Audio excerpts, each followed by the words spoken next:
Should I though? As we do, Joshi, let's bring this full circle with Johnny today. My brothers, it's time for the kickoff. Are you ready? I am so ready. Johnny, are you ready? I am so fucking ready. Hey! Let's do it, baby. Let's get it. Ready? Ready? 3, 2, 1.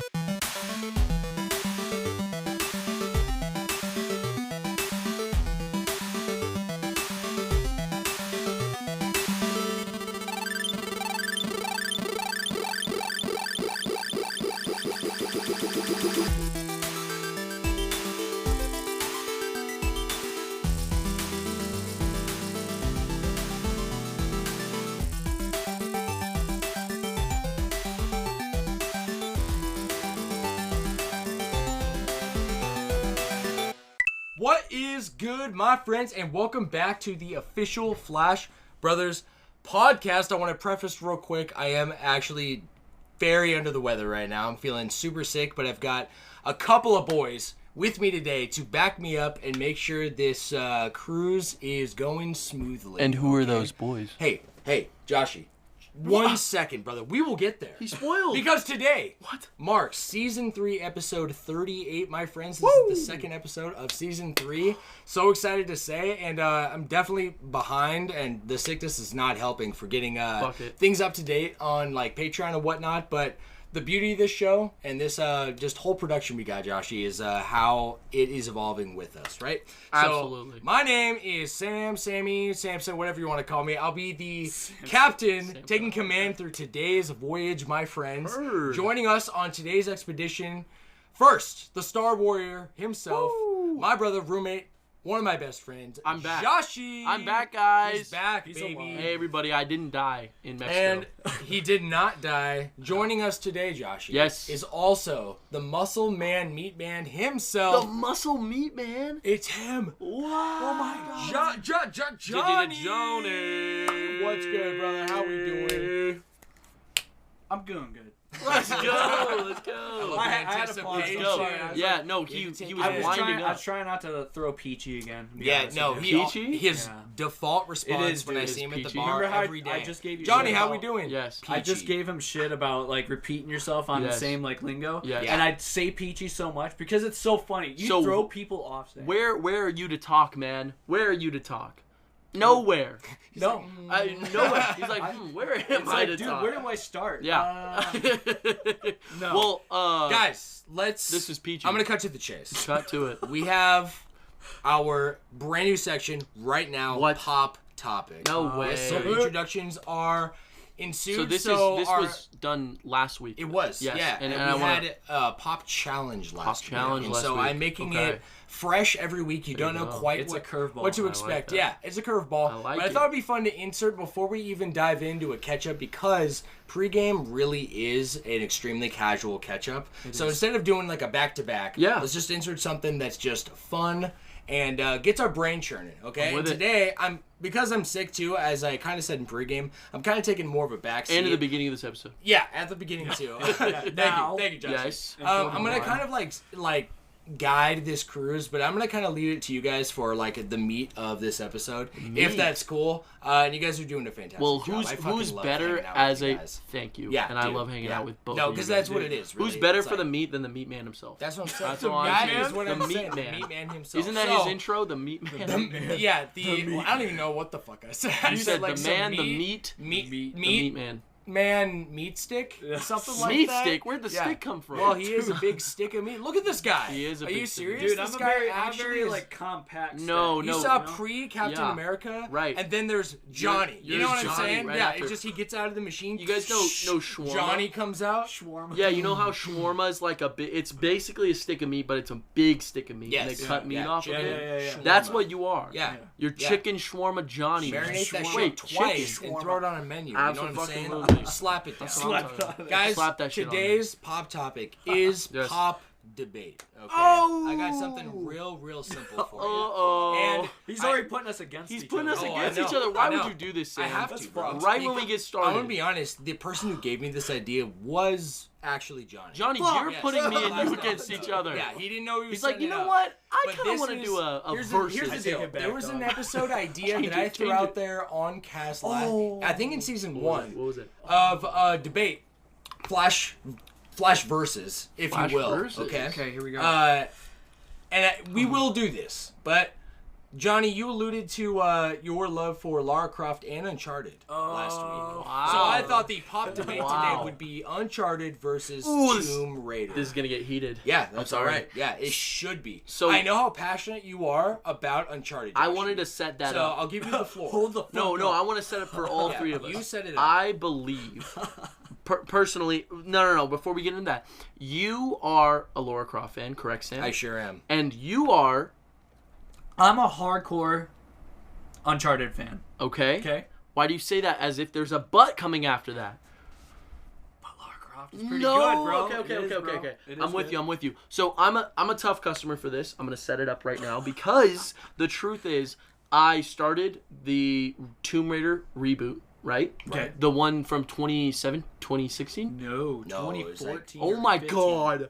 Yeah. That's crazy. Dude, no, I no, thought that yeah. was way It later. is older, guys. Is it? Oh, Is yeah. it? 14? It's like Wait, it was 2006. PS3. Oh bro. my God, It's maybe. PS3. Guys, So yeah. it's 2012, 2013, bro. Dude. 2012. I guess that makes sense. I guess that makes because sense. it came out right after Uncharted 2. Was it Uncharted 2? Yeah. I thought it was 3, and I thought that it was closer to Because Uncharted 4. they realized there was a kind of like a money to be Okay. made. Yes, It's with the adventure. 2013. Fuck! Okay. I was close. You were so I was close. You were So really close. close. You were much closer than both Josh and I, Yeah, absolutely. honestly. It was Square Enix acquired Eidos Interactive in Yep. 2009. I remember and this is, so the Crystal news. Dynamics was the studio, and this is like Okay. their first real game Okay. with under the umbrella of Square. Yeah. So Oh, I was going to say, if it's their first real game, you can tell. That game is trash. Do you? No, I'm just kidding. I'm just kidding. I was I trying to will make also it, say make it I heated. just read that it began development in 2008. Yeah. So they Okay. worked So on this game for a Will you minute. look up the releases for Uncharted? Yeah. And when those Gotcha. came out? Gotcha. Just for reference. Yeah. Here's what I'll say. I believe, from what I played, I believe that Tomb Raider, the reboot and the sequel, I can't remember the name. There's 2 of them. Yes, 2 sequels. Yeah. 3 of them. So what are the? Right? So There's the 3 first games one or is just 4 called Of Tomb Raider? Tomb Raider. Yeah, there's 3. 3 after the yeah. reboot. Yeah. After the reboot. Yes. Yeah.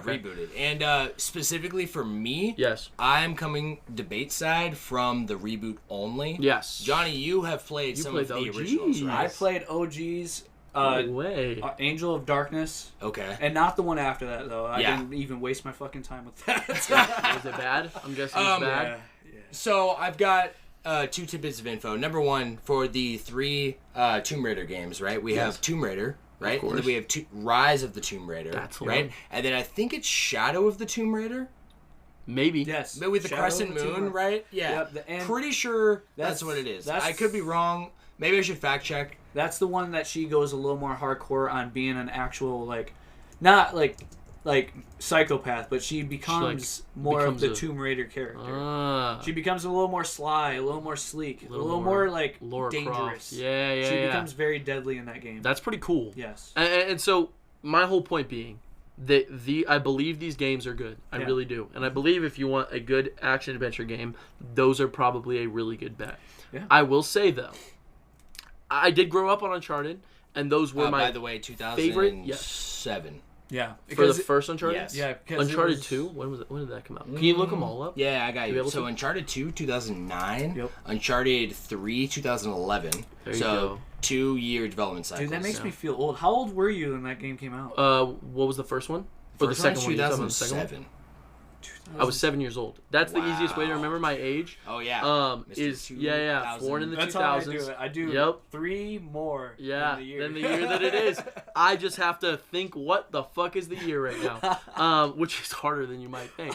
I will say, I'll say, I was a kid when I played these games. Uh-huh. I got into Uncharted around when 3 was coming out. Okay. It hadn't been out yet, but I remember that was when I got a PS3, so I could play the first So that two. was around when I graduated graduate high school. Right. It was probably around 2010. 2010, yeah. Okay. Around that time, probably.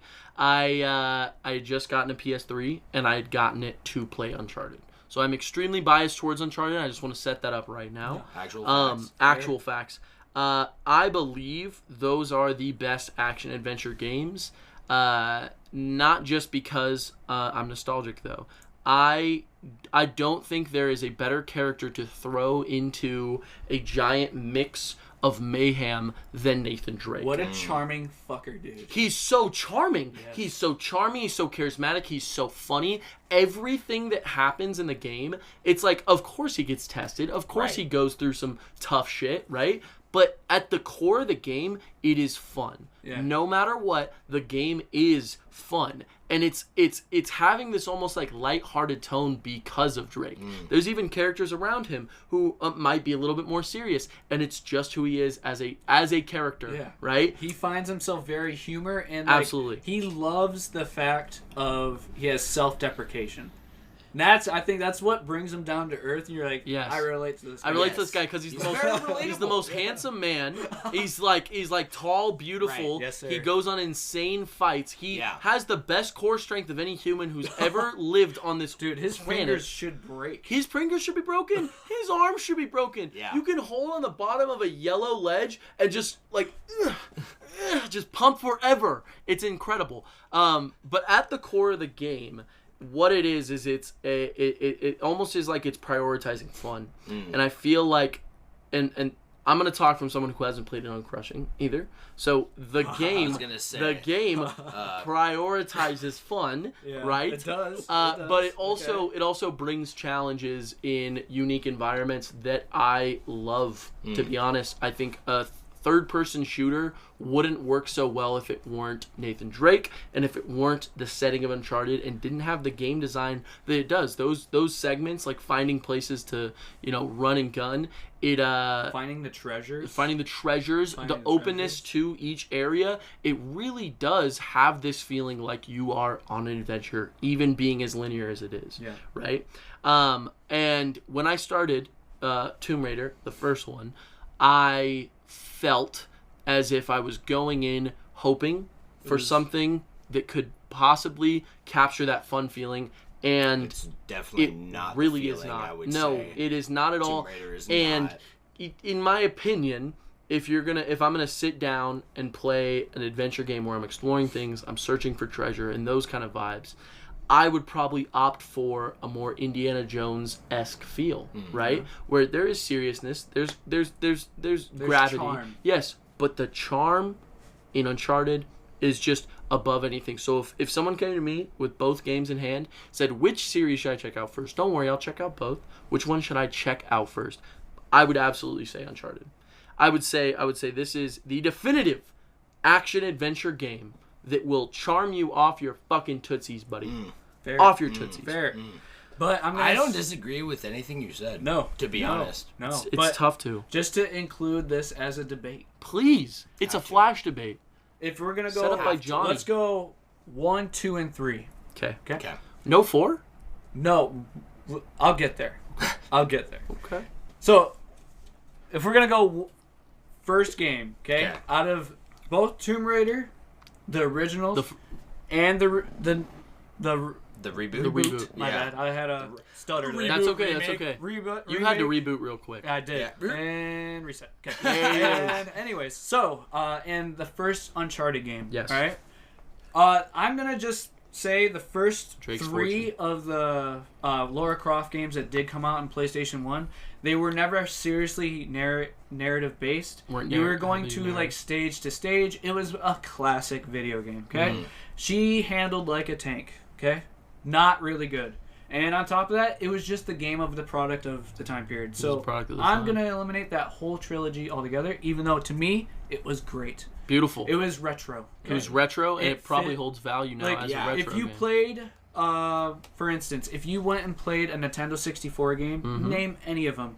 they did not handle like they do now. No. So, unless it's Super Mario 64 and Banjo-Kazooie, which handle better than some 3D platformers. I will nowadays. agree. I will agree. Look at Ukulele. It tried and it couldn't. But I know what you mean, and I did play the original Tomb Raider for a second when I was a little kid. Really? And it was I remember it being really awkward to turn around, and I remember having to back up, and I remember thinking it felt kind of You couldn't really move the camera around either. I don't think you could at all because there was no sticks either on the original PlayStation. Like it was similar to like Final Fantasy VII. I think you get the stick control after the second one. It's still 3D though. It's still 3D. Third person is what I meant to say. Yeah. Like, but it's meant like like almost like stills. It's like the background. Like no, the background's moved. Oh, it does. Yeah. It's like a full 3D environment. So what it was like think of Mario 64 There you go. at an angle, but if I were to turn around,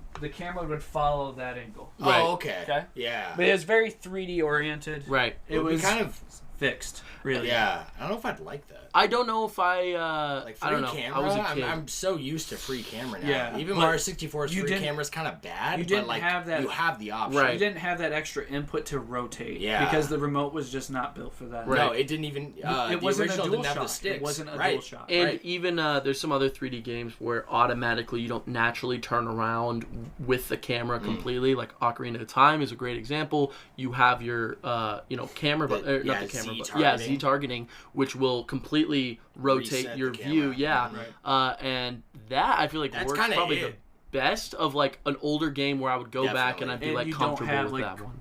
Like actual dual stick action or anything like that. Until Majora's Mask 3D. Completely agree. Yeah, which did. But the thing I was getting at was I'm just going to take those three and maybe just the whole original trilogy and the weird games after the first three and just take them off to the side because they're their own kind of like retro perspective of Lara Croft. Absolutely. We're comparing now and now. Absolutely. Right? Apple to apple. So Apple to apple. I'm going to say the first game of Lara Croft is better than the first game of the first Uncharted. So true. So true. It's not funny. But listen, I want to interject. I want to hear this. Yeah. I need to hear this. First of all, I've only really beaten the entire first game of both, okay? I've beaten Uncharted 2, played all the way. Right. Did not beat Rise of the Tomb Raider. I probably only got halfway. I did. You beat it, right? Okay. I also haven't played Uncharted 3 or 4. Whatever, Tomb Raider, Shadow of the Tomb Raider. Oh, I did. Let's go. So, yeah, I'm excited to hear your perspective. He probably is the best to say from all of this. But what I will say is that if you don't have a comparison mindset to Uncharted, that's where Tomb Raider really opens up because it's just very different. Yeah. And I'm drawn more to what that is, which is it's not style. Yes, it's not silly. It's almost like it's very serious. It's challenging not because of the difficulty setting of like moving it to crushing, but because the game itself by game design is really tricky. I think more akin to like God of War. If that makes sense, like it's just like it's set up in challenge, like the combat's got a little more depth to it. Right. I loved everything action-wise and gameplay-wise with Tomb Raider versus Uncharted. Yes. Especially Uncharted 1, where I really, really struggled, and maybe it's because I only played that game on crushing. Which is definitely a different experience. For sure. Than even hard. But you're absolutely right. Indeed. And there was definitely times where I'm playing Uncharted and I'm like, dude, this game has like an identity crisis. It has a distance. You can't tell how far it is or how close it is. Because it just throws monsters at you out of nowhere. And you did not have any perspective of that was going to come at all. Wait, I'm talking about like Uncharted though. The first one. The first they one. do actually throw monsters. Those at you monsters in the first one. They do. I just want to make sure because we got monsters in Tomb Raider too. Right. But if you know Tomb Raider, that's what you're walking into. You don't know Uncharted until you play Uncharted. Absolutely. So that's what you're saying about an identity crisis is in because you've compared it to like you said in that one part, that water part. Yes. Feels like Call of Duty. Yes. Right. That is where it's trying to be something like that. What I was trying to say, to be honest, like you're nailing it. It's like it does. There was times when I'm playing it where I'm like, dude, there's so much emphasis on the FPS or the third-person shooter part of this game that for me it was taking out of the story and everything else that I loved about Uncharted. It was like if you can compare it, think of like it was trying to be Indiana Jones with Gears of War. Right. Absolutely. Gears of War. That's a great example. Yeah. Well, it is a great series. Right. But it's a lot of like cover shooting instead. And of, it's third person as well. Third person. And it's got that kind of vibe of like walking into an area and then you have that spot and you can almost feel there's some dudes who's gonna be poking out at me. But I will say I do actually agree with you guys. When I rank the Uncharted games, I always say one is the worst one of the Uncharted games. Not at all a bad game. Not at all especially bad. when it comes to its true identity. I know we're saying identity crisis, but the idea of setting up this extremely charismatic, funny character with, you know, Sully and Elena are the best two characters to start the game with.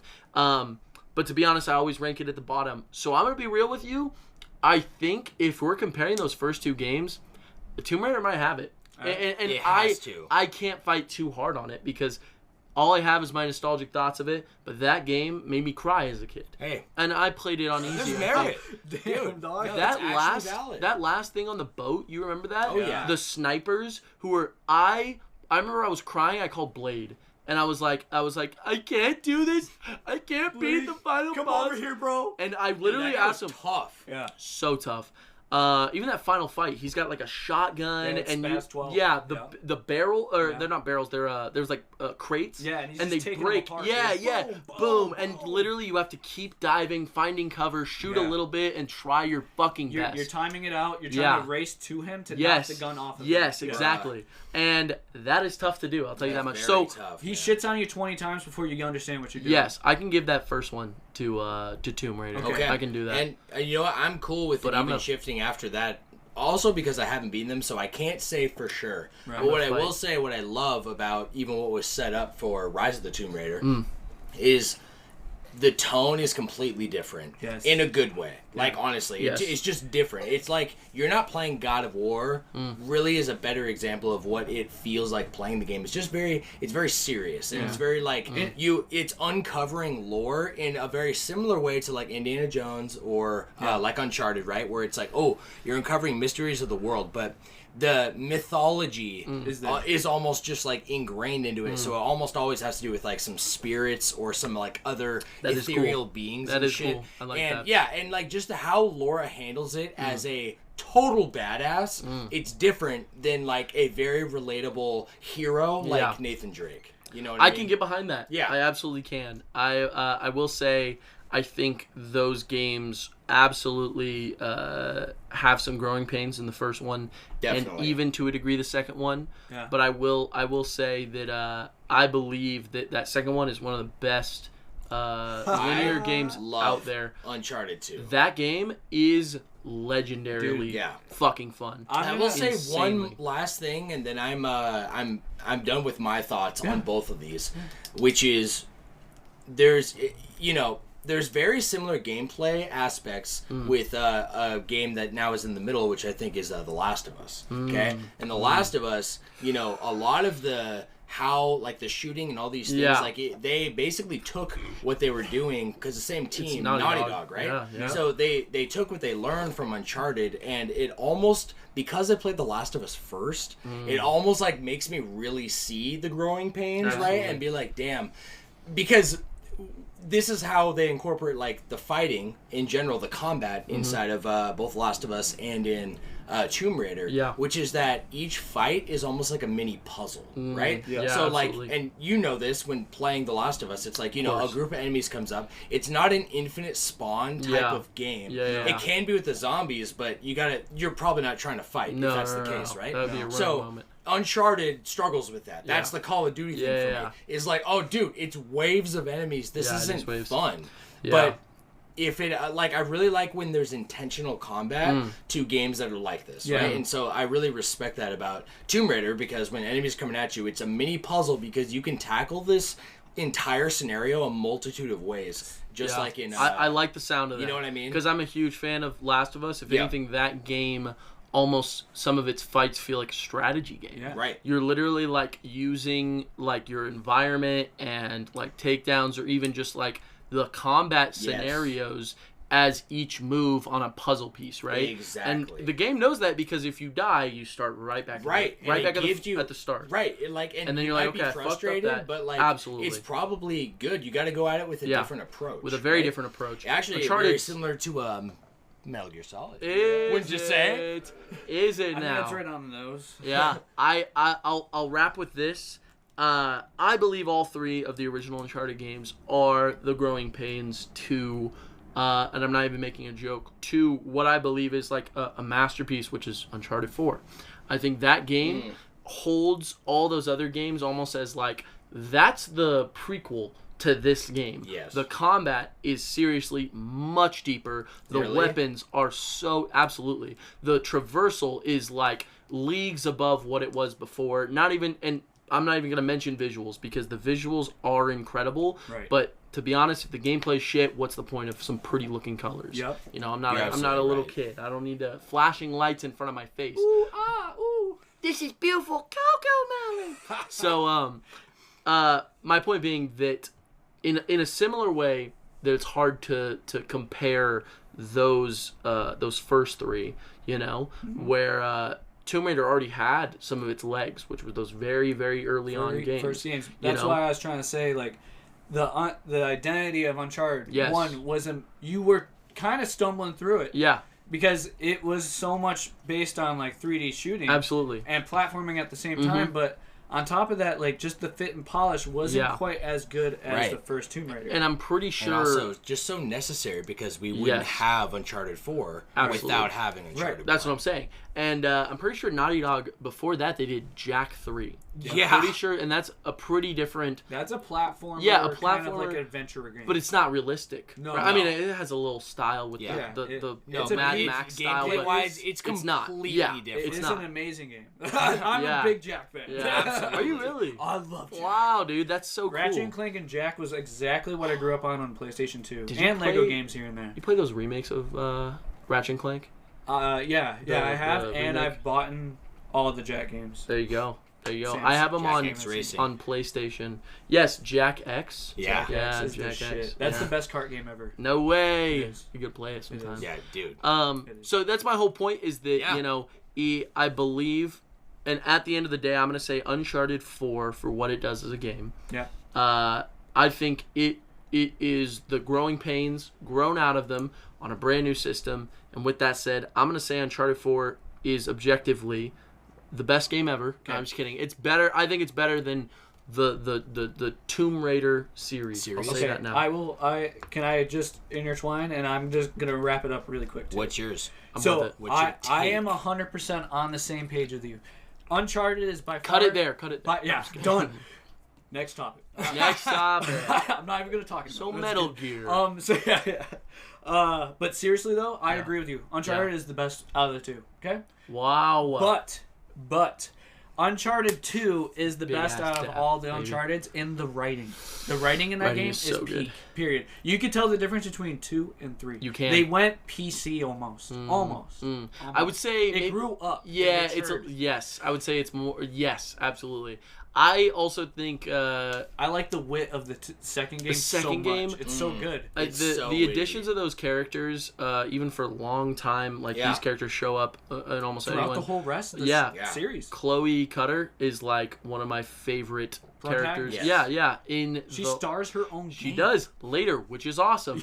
But she's just such a badass and such a switch up from. And I grew up on Indiana Jones, and I respect each movie, at least the first 3, for I guess the first 4. I haven't seen the 5th one. For consistently switching up the secondary. Yeah. You know what I mean? Yep. All very different. It's not Batman and Robin. It's Batman, Batgirl, Bane. That's a great way to say some reason. For some reason, Bane's there too. It's really good. And Lazarevich is the name of the villain. Yeah. I thought that he was. Tree dog. Dude. He drinks the juice straight from the fucking thing.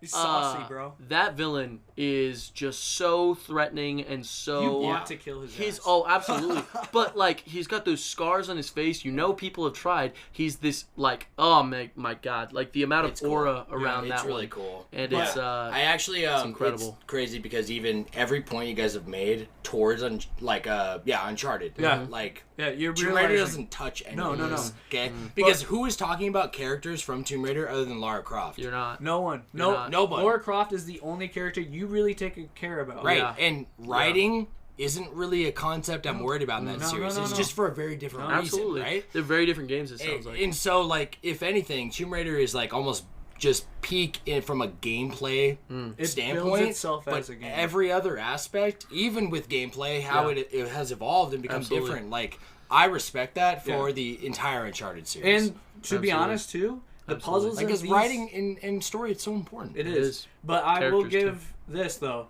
Uncharted 1's writing was dog shit. Okay, so then you go. I know I'm hurting your feelings. I don't know how much I agree.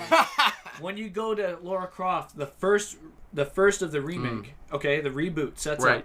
You are learning how she held up with killing the first guy she did, which was trying to rape her. Right. Yeah. Like, there's a more down just to earth. deep. Yeah. And you can tell it hurts her like every time she right. kills somebody. Bro. Right.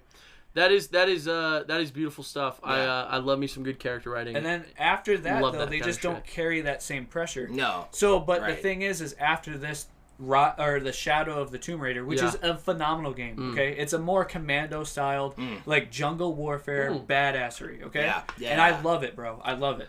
But it doesn't take snow, right? That's the snowing one. That's like the it's the in cover. It's in like the cover art. It's in like the Shadow of the Tomb Raider is the third of the Is that the one in the snow? No, that one is 2. Oh, that's Rise. Rise of the Tomb Raider is 2. It's like in a Russian Siberian tribe area, so it's kind of cool. Yeah, it's funny. So after that, though, she goes to like somewhere in South America and like the Amazon. Yeah, and it's an Amazonic warfare with a like Aztecian tribe and shit. It's crazy. That's cool. Okay, and you get to even become and like walk around the village of the Aztec people and stuff. It's pretty sick. That sounds sick as fuck. But the cool thing about also Lara Croft, I'm sorry if I'm prolonging the subject, but dude, you seriously are fucking up right now. The treasure in the game is very oriented around real tribes in the world. Yeah. Where cool. Uncharted is kind of making it up as it goes. Things. For sure. Because in the second game, they use Mongols as the Tibetan people. They do. You know that is true. And it's that is very true. Not in the same area. It technically is not. However, come on, what people can't move around? Yeah, I guess. Some people can't move. Have you ever heard of the Silk Road, dog? Where are you guys from? The Silk Road? You guys aren't from Arizona. How are you here? Guys, anyway, that's my only let's segue. Let's catch up real quick. Speak. Have you guys been like playing anything recently? Or yes. Like watching anything? I mean, I don't know about you guys, but it seems like Xenoblade's on the table. No, Josh? Oh my god. The whole game of Xenoblade 3 with the whole series involved, I won't say too much. Yeah. Because I do want to say a lot on the cast as soon as possible. Because this which will be happening absolutely. I just can't believe how much this game packs into it. You know what I mean? It's I feel like a lot darker than the first two. I feel like it holds a lot of themes that I am, to be honest, surprised are on a like second party Nintendo, game. You know what I mean? Beautiful. It's absolutely incredible. I can't believe how hooked I am in the story. I can't believe how much these characters are really affecting me. I teared up multiple times today. Don't worry, I don't have any quotes that I'll bust out right now. Flip it up. But later, maybe. Maybe I should. But Lance said something just about how he'd keep that smile that Yoren gave him. He's like, I'm gonna keep that for the rest of my life. And how much he evolved from he literally where he came and from, even him being able to anger for him, him being able to look at Yoren being like, I changed as a person after that day, after what you did, after you changed me as a person, and it was just it's just beautiful. It's incredible. The gameplay I'm so hooked on right now, and I cannot stop playing it. So there's a lot to it. You got that DLC, you said, no? I did, yes. Yeah. I just picked it up yesterday. Which they did a thing where, so the DLC, it was like you buy the DLC as a pack only, right? But they have 3 waves of release, like when they'd come out. Yeah. So the last wave was the actual Future Redeemed DLC story. It's like a story. So that's each Xenoblade game has the core game, 20+ hour adventure that is also very important for the lore. Right. And so approaching Xenoblade 3, that's the 5th technically entry, and then now there's the DLC, so it's 6 total entries. Does that make sense? Makes complete sense. So before when they released the pack, that entry was like further released, like it was destined for like way later. Yeah. So they released 2 waves where it was like an additional hero that they retroactively added to an earlier point in the storyline where you can unlock them. So because you got the DLC later, you probably were able to go back and get them instantly, no? Yeah, I didn't get them yet because you didn't? Yeah, I'm just too. I mean, yes, but I also I'm too into the story. I tried to take some breaks yesterday to check some side quests, and I did a good couple. But I especially after everything I saw with N and even Chris. When Chris comes back and is talking to Noah, and Noah's playing him away with the tears rolling down his face, bro. I was like, holy shit, I have to go to Origin. I need to... like immediately. I need to see By the way, Origin erupting from the center, dude. And it like on the map, right? And how crazy massive. It is. Yeah, massive. So good. It's holy so sounds shit. Interesting. It's so good, Johnny. I'm honestly been thinking about buying the trilogy, like the collection or whatever. It's an amazing idea. And just playing it on the Switch or whatever. It's just I have such a backlog. True. I get it. I literally had to be real. I could at any point drop my entire backlog to play through all of Xenoblade again. I absolutely could too. If Kendall shows interest, I might just do that because I think you should. It is peak. It is peak. It's absolutely peak. It's the best anime out there, and it's it's like one of the best like JRPG. Yes. I think it's the best. Like JRPG. My favorite like game series of all time. It is, and this third game, the story, like when you're playing it, by the time you are playing through the third game, correct me if I'm wrong, Joshi, but beat for beat, every single time you get to the next chapter, you were like, how in the fuck is this guy writing this story? Yeah, because things are so well thought of from Takahashi from the first game, from the second game, even throwing in hints from Xenogears and Xenosaga, the 2 failed series leading up to what Xenoblade actually is. He's like, fuck their stories, I'm gonna tie it all in. Let's put it all together, baby. I mean, we just technically just paid for the sequel. We got it, baby. It's incredible. I recommend that game over any other JRPG right now.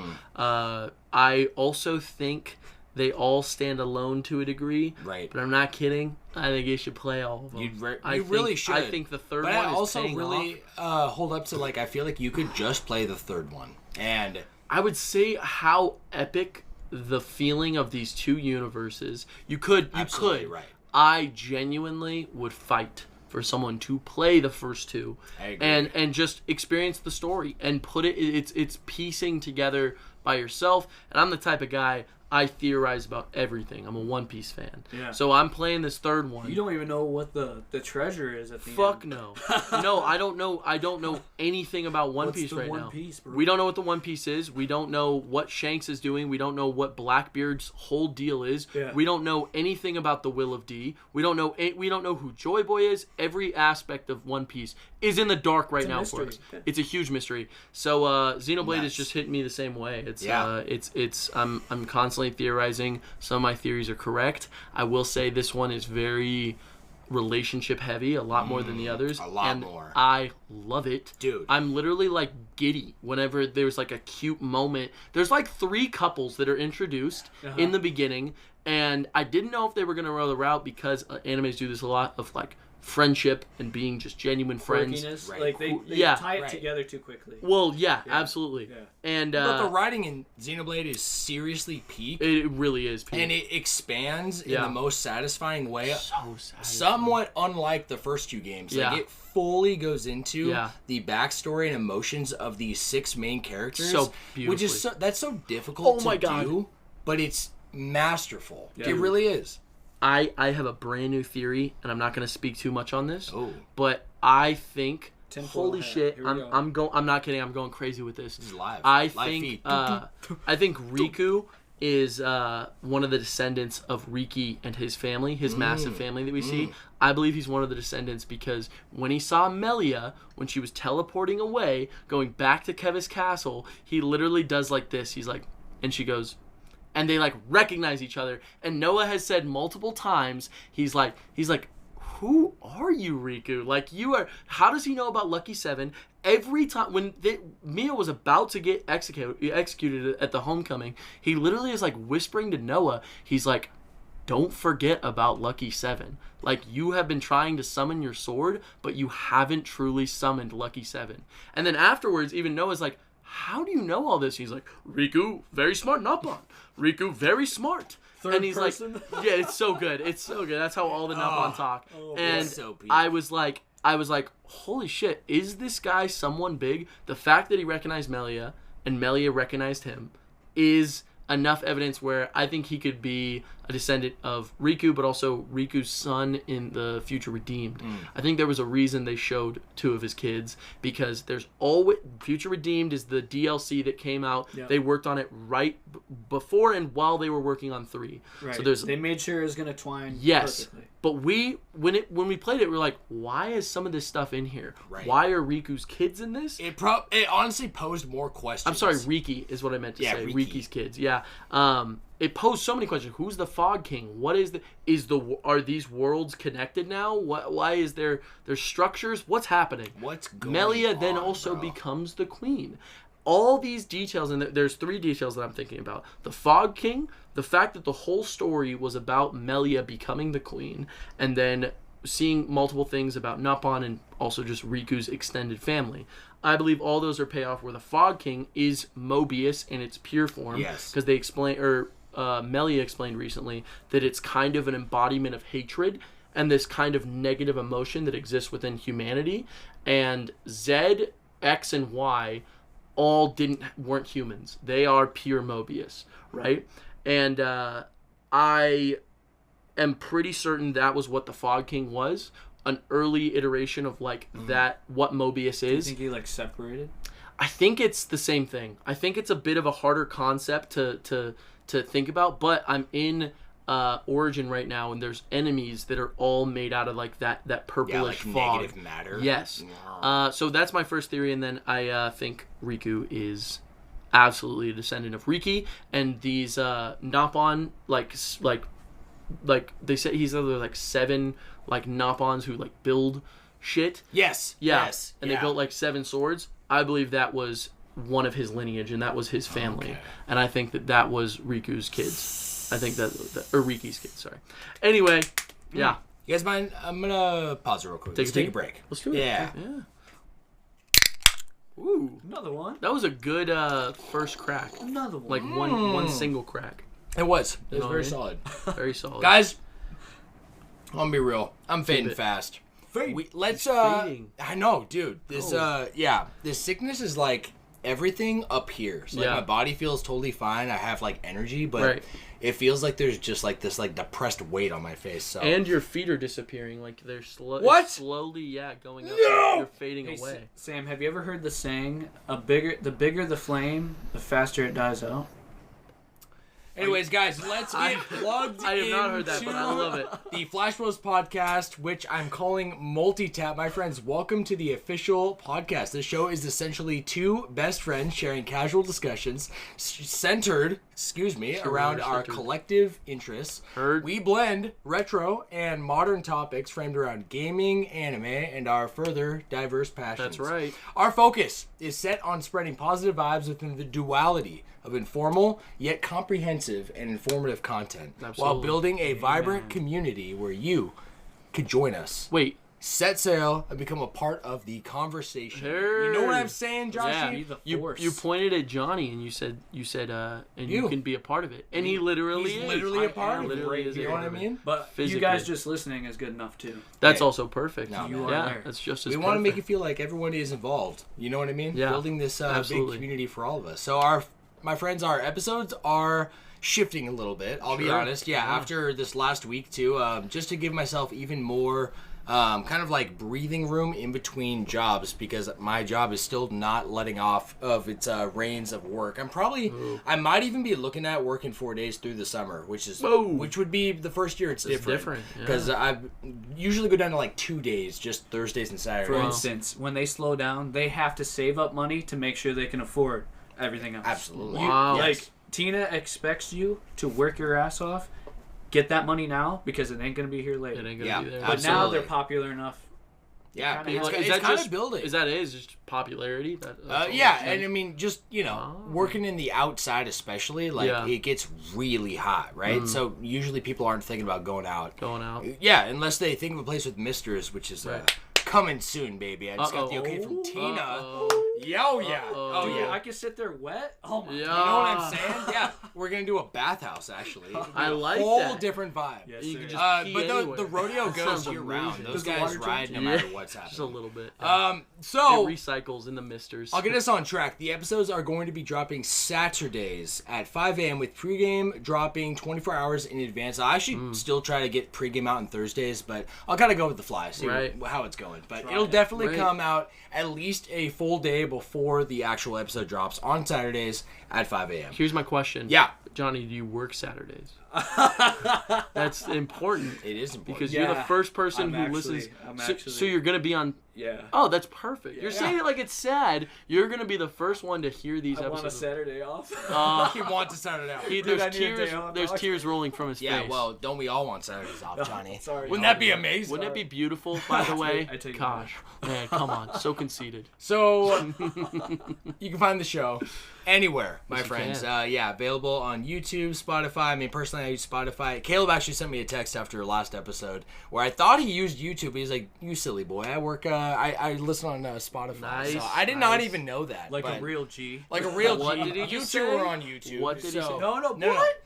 You're on Spotify too. I'm a Spotify guy. I feel outnumbered. He is an outnumbered. I am outnumbered, but you know what? Baby, let's go. It shouldn't be that way. It shouldn't be that way because YouTube is the better service. But you guys can listen to the best podcast out there on YouTube and Spotify. You can. So in some ways, Joshi, we're shaking hands, right? Johnny, let's explain how everyone can get involved. Let's do it. Questions, comments, theories, discussions, and more can be written in, my friends. Patreon.com/FlashBrosPodcast, where you can sign up for the free membership, get updates, and access to our Discord. Beautiful. Yeah, absolutely, man. Oh, yeah. And you know what you can also sign up for is our gold tier sponsor. Got it, baby. Special recognition during each episode, access to exclusive content, Patreon posts. That was beautiful. We did that at the exact same time. It was literally peak, man. You could see it. Send submissions directly through Patreon via DMs and exclusive access within that community Discord server, as well as membership price lock-in. So whatever you're paying right now, you pay that price forever. Locked in. But Johnny, what if that takes too much effort? Dude, sometimes your tinfoil hat just gets the best of you and you don't want to sign up for anything. That's absolutely true.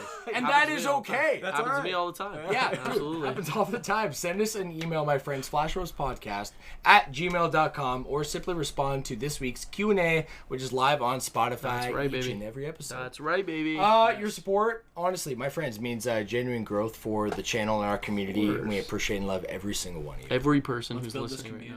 Let's do it, baby. I'm talking about. Speaking of gold tier sponsors, let's give them a quick shout out. These are our current personal Patreon subscribers, my friends. That's right, baby. We'll start at the top with Mama Annie. Mama Annie, I like baby. I like that. Number one, along with the shouts to Austin Bowman, too. Austin Bowman. Oh, yeah. I brought him back. Let's go. Baby. Second on this list is Donald Duck himself. Duck. He already has his own nickname. That's his own name. Yeah, you know. At the same time, it's a nickname. 2 words. Dude, no character needs anything else. Hell no, he doesn't. No, dude. No more it's the introduction. man himself. Followed by Queen Kendi. Queen Kendi. Yes, sir. I like it. Yeah, she's out. I think she literally is doing a like a river flow right now. Let's go. I know. Float down. Beautiful. Damn. I know. What? Yeah, she's hanging out with a bunch of her coworkers. They actually all went out to the bar, and I saw them, I think, Friday night. And that was a lot of fun. Yeah, Big that was a lot of fun. Sweet. I love it. Sweet. Speaking of sweet. Who's next on this list? Oh, I know exactly who it is. It's Sweet A. baby. Sweet A. Sweet A, the man You want to give him a quick plug? on? Absolutely, I would. Please. Well, he did tell us recently he's been trying to stream a little bit more, but this guy, he streams on Twitch. You gotta go check him out. This man, Johnny can vouch. He is one of the funniest dudes out there. So much fun to be around, and it's the same thing in those chats. It's the exact same vibe. You get to hang out with Sweet A. Absolutely. But yeah, he streams on Twitch. It's at Sweet AYEEE. That's Sweet A, if you can say it like that. Sweet A. There you go. There we go. Beautiful. Yeah, Thank you very much. Shout out Sweet A. On this list is sitting right in front of us. It's Johnny Bravo, baby. Johnny Bravo. Johnny Bravo. Thank you very much. How you doing, Mark? John Rao the Fourth, part of the Flash Force. So yeah, incredible support for the channel since day one, pretty much. Basically.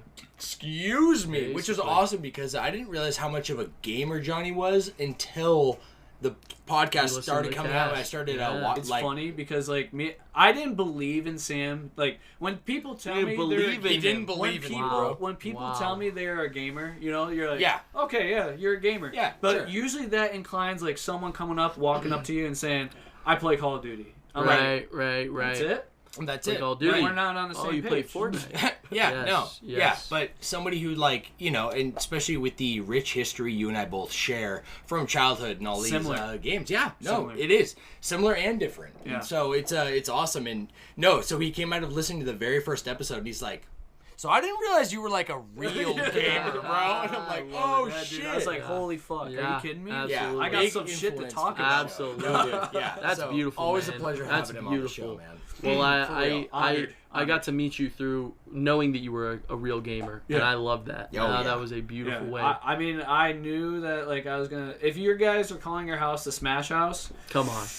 You guys take it serious, and obviously I don't stand up to anyone, but still the more time you spend here, the more you are just a part of Smash Absolutely. House. Still get hops on the sticks though. That's the most important. I'll still get my ass handed to me. Still hops on the sticks. That's the most important part. You know who else gets her ass handed to her in Smash? It's Lene Lovelady, baby. Called out. That's crazy. Shots fired. Shots fired. But she's a superhero, so she kicked my ass in real life. She absolutely would. Yeah, absolutely with her superhero. Just want to say, I'll stay in the screen. Yeah. Just want to say, love you, cuz. Big shout outs to Big Lene, love. man. Yeah, I we love her so much. Actually, I think she's also feeling under the weather. No way. She got it from. I was working Sunday when I first started kind of feeling like the pre-sick, and yesterday was really the day I just went through it, like sore throat, like all that shit. Right. She came in with her husband Joshi, right? Mm-hmm. And they hung out a little bit, and she was talking just like me. I'm like, dude, I think I'm getting sick. And she's like, oh, really? Me too. I'm just done. Yeah. And when she gets sick, bro, she gets sick. Yeah. Damn. Dude. Every time. She's doing a lot. Yeah, no, she is, and it's like, I feel like that's probably like where we're both at. It's just like kind of an overworking. Oh, yeah. And a little sickness plus working a lot can be a lot more than a little sickness. Yeah, so shout outs to you, Lene. We all love you. Do we still have the note from her on our fridge? You do? Yes. Yeah. It's still up on there. I want to make sure Preston didn't erase it. Yeah, we're not erasing that bad boy. Not for a long time. Absolutely.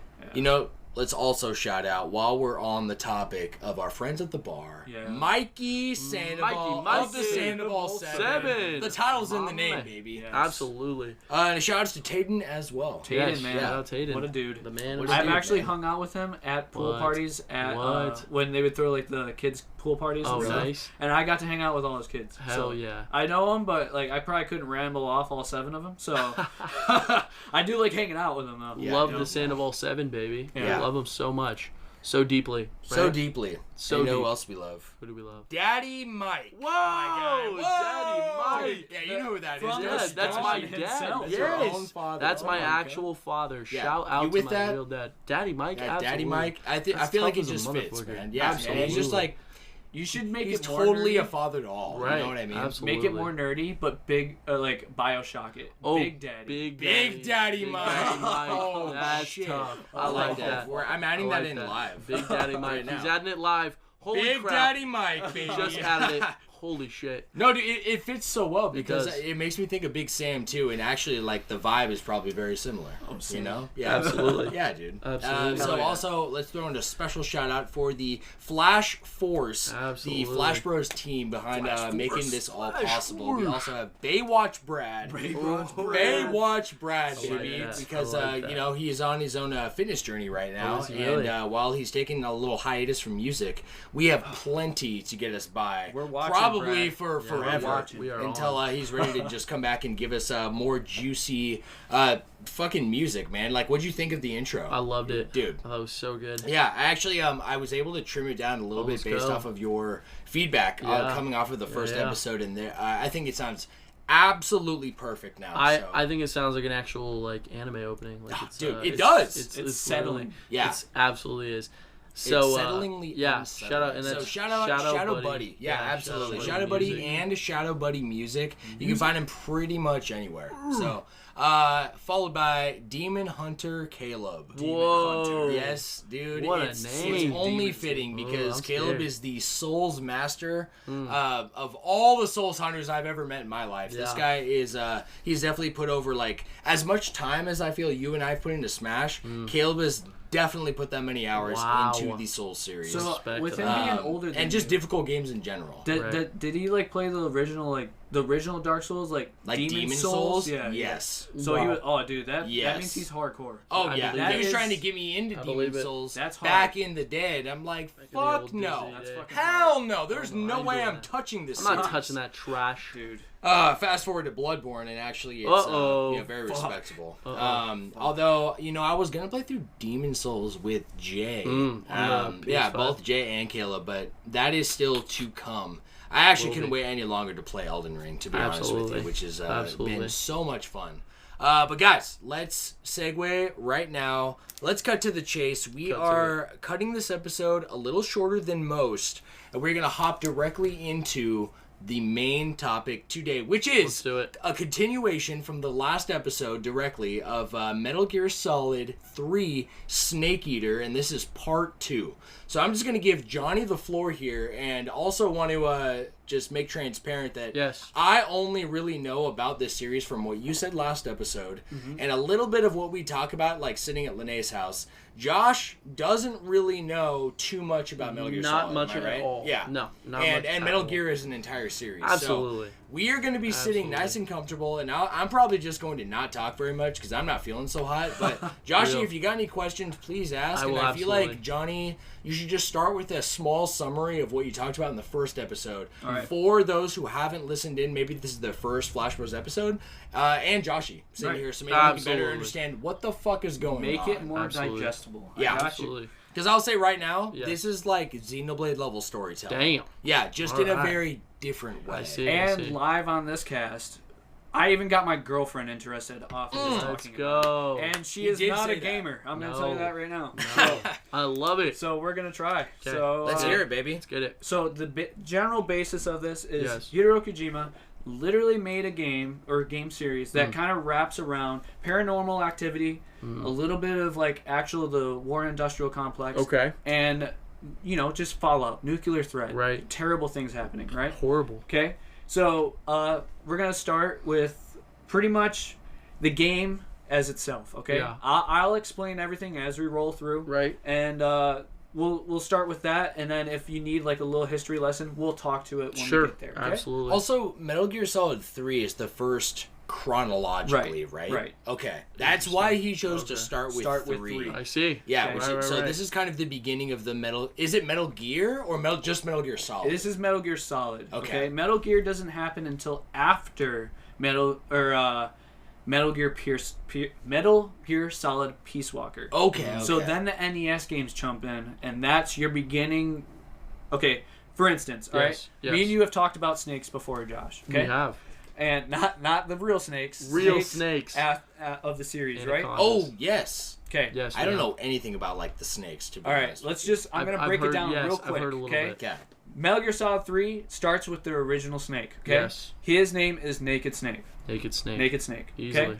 That is just his code name. That's not his real name. That's just so they don't call him out in the middle of the mission. Someone knows who he is, okay? Right. So, after this game, there's 3 twins or triplets being like made of a clone of Naked Snake. Okay. Naked Snake is sterile. Right. He survived a testing of the first hydrogen bomb, and he was just a little too close to it, and it just made him sterile for some reason. Okay, Makes sense. but pretty much at the end of Metal Gear Solid 3, Yes. Naked Snake quits being in the military and has kind of like leaves the military completely. Okay? Right. And what happens is that the guy that leads the Fox unit that Naked Snake runs, or not runs, but he's a member of. Yes. Zero is his name. Okay. Zero takes like some DNA and makes clones of the perfect soldier, Naked Snake. Naked Snake, of course. Making 2 clones at first. Okay. Yes. Solid Snake, Liquid Snake. Okay. One goes to the Americans. Yes. One gets raised by the philosophers and Russia. Is Liquid Snake the blonde one? Yes. Is he blonde? Yes. Okay. Yep. I've So seen him. Is there I think he's a spirit. and then later on, and You just finished the sentence in my head. Yeah, I think so. you just sent it over, and he's like, "I'll finish Yeah. it." Dring. So MGS 2 introduces you to the 3rd clone, and his name is Solidus, and he actually becomes a president named George Sears later on in the series. I have a will question. completely explain that later on when we get there. I have a question Yes, now. sir. Is Naked Snake also called Big Boss? Yes, That's and Big Boss. he acquires this title. Big Boss is a spirit. I was just curious because he was a really tough spirit. He was really hard if to you're beat. playing, if Yes. you're playing Smash, Yes. you're playing as Solid Snake, right? not Naked Snake. Right. Got it. Okay. Because Naked Snake is Big Boss. He has an eye patch, yeah? Yeah, And the green. he loses wears his green. eye. Yes. Yes. He does. He does. And we will get And that this is going to be revealed in this game. right now. Okay. Okay. Okay. Okay, so in general, Metal Gear Solid 3 Snake Eater starts off in 1964. A failed attempt to pull Naked Snake attempts to take a Russian scientist back to America Right. to stop this Shagohog project. It is a nuclear launching device that is mobile and is very heavily armored, and it can launch a nuke from any terrain. Damn. Is this that tank thing? Yes, the Yeah. Shagohog. Sounds pretty bad. Yeah. Okay, so in general, Shago Hog? the Shagohog. Yes. Shagalog. Yeah. Yes. I like that. So in general, though, Kojima's sick. Rude. the boss, which is a female, and she is the very first person I mentioned. I'll pull up a visual too. Yes. I think she has a spirit too. yes, she does. is. She's blonde with the white. Yeah, with like a chrome Yeah, with the white chrome stealth white. suit. Yeah. Yes. Yeah. Okay, so This happens so often, by the way. Yeah. Sam will explain something, and I'm like, "Oh yeah, he's a spirit." spirit. I can't. I mean, you know this, Squirrel. but it's literally like all I have is the name and the visual. I'm like, "Oh, that's a Oh, character." yeah. This I know is that. I know definitely that Smash person. House. God. They Yes. make every relationship a spirit. Okay? Absolutely. Actually, it's upholding the name Smash House more than ever. Yeah. I'm like, "Oh yeah, that You was connect to, Smash." like, everything. Absolutely. Yeah, it's so cool. Absolutely. He's gonna tie everything to his life spirit. Yeah. Like Mima. Yeah, she was a spirit, wasn't she? Yeah. She was. Anyway, I'm so sorry. No, you're good. So in general, he fails at this, Yes. and on top of that, He fails going to Russia? fails at extracting the scientist out of Russia soil. I see. And, Who's the scientist? his name is Sokolov. Sokolov. Sokolov. Yes. So Sokolov Yes. is captured by Cobra Unit, the Russians, Yes. also ran by GRU, which is a paramilitary group that segregates itself off of Russia because communism isn't working. Okay. Makes Khrushchev. sense. This is the whole history lesson I talked about. Right. I'm just going to wrap it up. Okay. Right. Khrushchev is losing power in Russia Okay. in this time period of the 60s. Right. Okay. So this group of the military, Yes. GRU group, Group. kind of like segregates and is like, all right, we're just going to start developing nuclear technology by ourselves. Okay. Okay. Is this real or no? No. Okay. No. I mean, they probably did Probably somewhere, did something like but that. Yeah. Right. Russia's crazy. Probably. So in general, though, we have a failed attempt at extracting the scientist. Okay. Naked Snake fails at his virtuous mission. Okay, Damn. that's what it's called. And in this reaction, Big Boss is actually like a very important person in the actual American Special Ops Task Force. She pretty much invents this. It's not way of- Big Boss, it's the boss, right? Yeah, the boss. The boss. The The boss. boss. Yes. So the boss, she pretty much becomes a Russian spy. Completely like cuts all ties with America. During mission. Those guys, the snakes and everyone, they're American. All of them? Okay. Well, no. Okay, so Liquid Snake, remember I told you, was raised by the philosophers and also Russia. He was kind of like the twin that got spread out. He's the Russian twin. He is technically the Solid Snake. He's actually the most perfect form of Naked Snake. Oh, wow. Yes, is Liquid Snake. Wow. And Naked Snake's American. Right? That's Naked Snake is American. Yeah. But and Solid Snake is actually like the inferior of the two, but somehow prevails because he's the man. Because he is the man. Okay, but anyways, in general, after this, we have the failed attempt. They pretty much get the boss gives the Russian guys the nuke. They launch a nuke in Russian soil with an American warhead. Oh, to start World War III. Exactly. I get it. Exactly. The Cold War was going on at this period of time. So, the CIA makes a deal with the Fox unit with Snake, Zero, the paramedic, Siggins, and that's pretty much it. Which Snake? Naked Snake. We're playing as Naked Snake in MGS3. This is the first third of the game, okay? Yes. So, after this, the CIA makes a bargain to this Fox unit that, hey, if you guys want to live, because they're getting filed for treason, they are the ones that launched the nuke. Russia, the GRU isn't going to take responsibility for it. It was an American warhead. Right. We want to fight these guys. Let's go. Right. So, what happens is, the CIA makes a deal. You have to extract Sokolov, kill Colonel Volgin. He's the guy that runs GRU. Defeat or destroy the Shagohog and kill the boss, his mentor. Dangerous. Okay. Almost impossible odds. Sounds like insane odds. But insane. Not possible. In the background, Zero has a few extra things going on to ensure that this task will be completed and done correctly, even if Naked Snake fails. But this is going to be later on when I eventually explain everything. It gets so complicated, dog. Makes sense to me. Works for me. All right. So, in the fact of the virtuous mission failing, yes, we're gonna go into Operation Snake Eater. Okay. Ooh. That's the title of the game, no? Yes. Yeah. Snake is literally really like injured right at the end of the virtuous mission, being evac'd out. Wow. He has like a few broken ribs, a broken arm, a fucked up leg. He got thrown off a bridge into like a really far like drop into water, and had to swim onto an embankment and had to first aid himself in field. Okay, that's not so good for your bones. After he gets extracted, gets filed for gets fined for treason and is set to death row. Bro, can't catch a break. No, damn. This is why they have to do this mission. Okay. So as they go in, the boss finds him right off the bat. He gets into the mission. Oh shit. She causes a distraction and a big explosion for the rest of the Russian troops that are in the area to start searching for what made this explosion. Damn. Okay. This is where I left the podcast off. Okay. Sounds good to me. And if you need detail, I'll fill you in. I think I'm feeling pretty ready. Yeah. I think I'm feeling in. So the important thing I have to get in touch with you guys is, remember what I brought in the first episode was the mechanic for actually healing Snake during in-game combat. Right. Like bullets, cuts, burns, shrapnel from explosives all have to be healed or you can't regenerate your health all the way up. Okay? Damn. Yeah. That's rough. It's a pause menu, and I do not care for it just because it slows it down. If they could only let you do that when you're out of combat or in real time. Yeah, but I think it was the PS2 limitations that are Makes sense to me, yeah. Makes sense to me. There is a new mechanic in MGS3 that is also expanded. Okay. Camouflage. Ooh. Okay?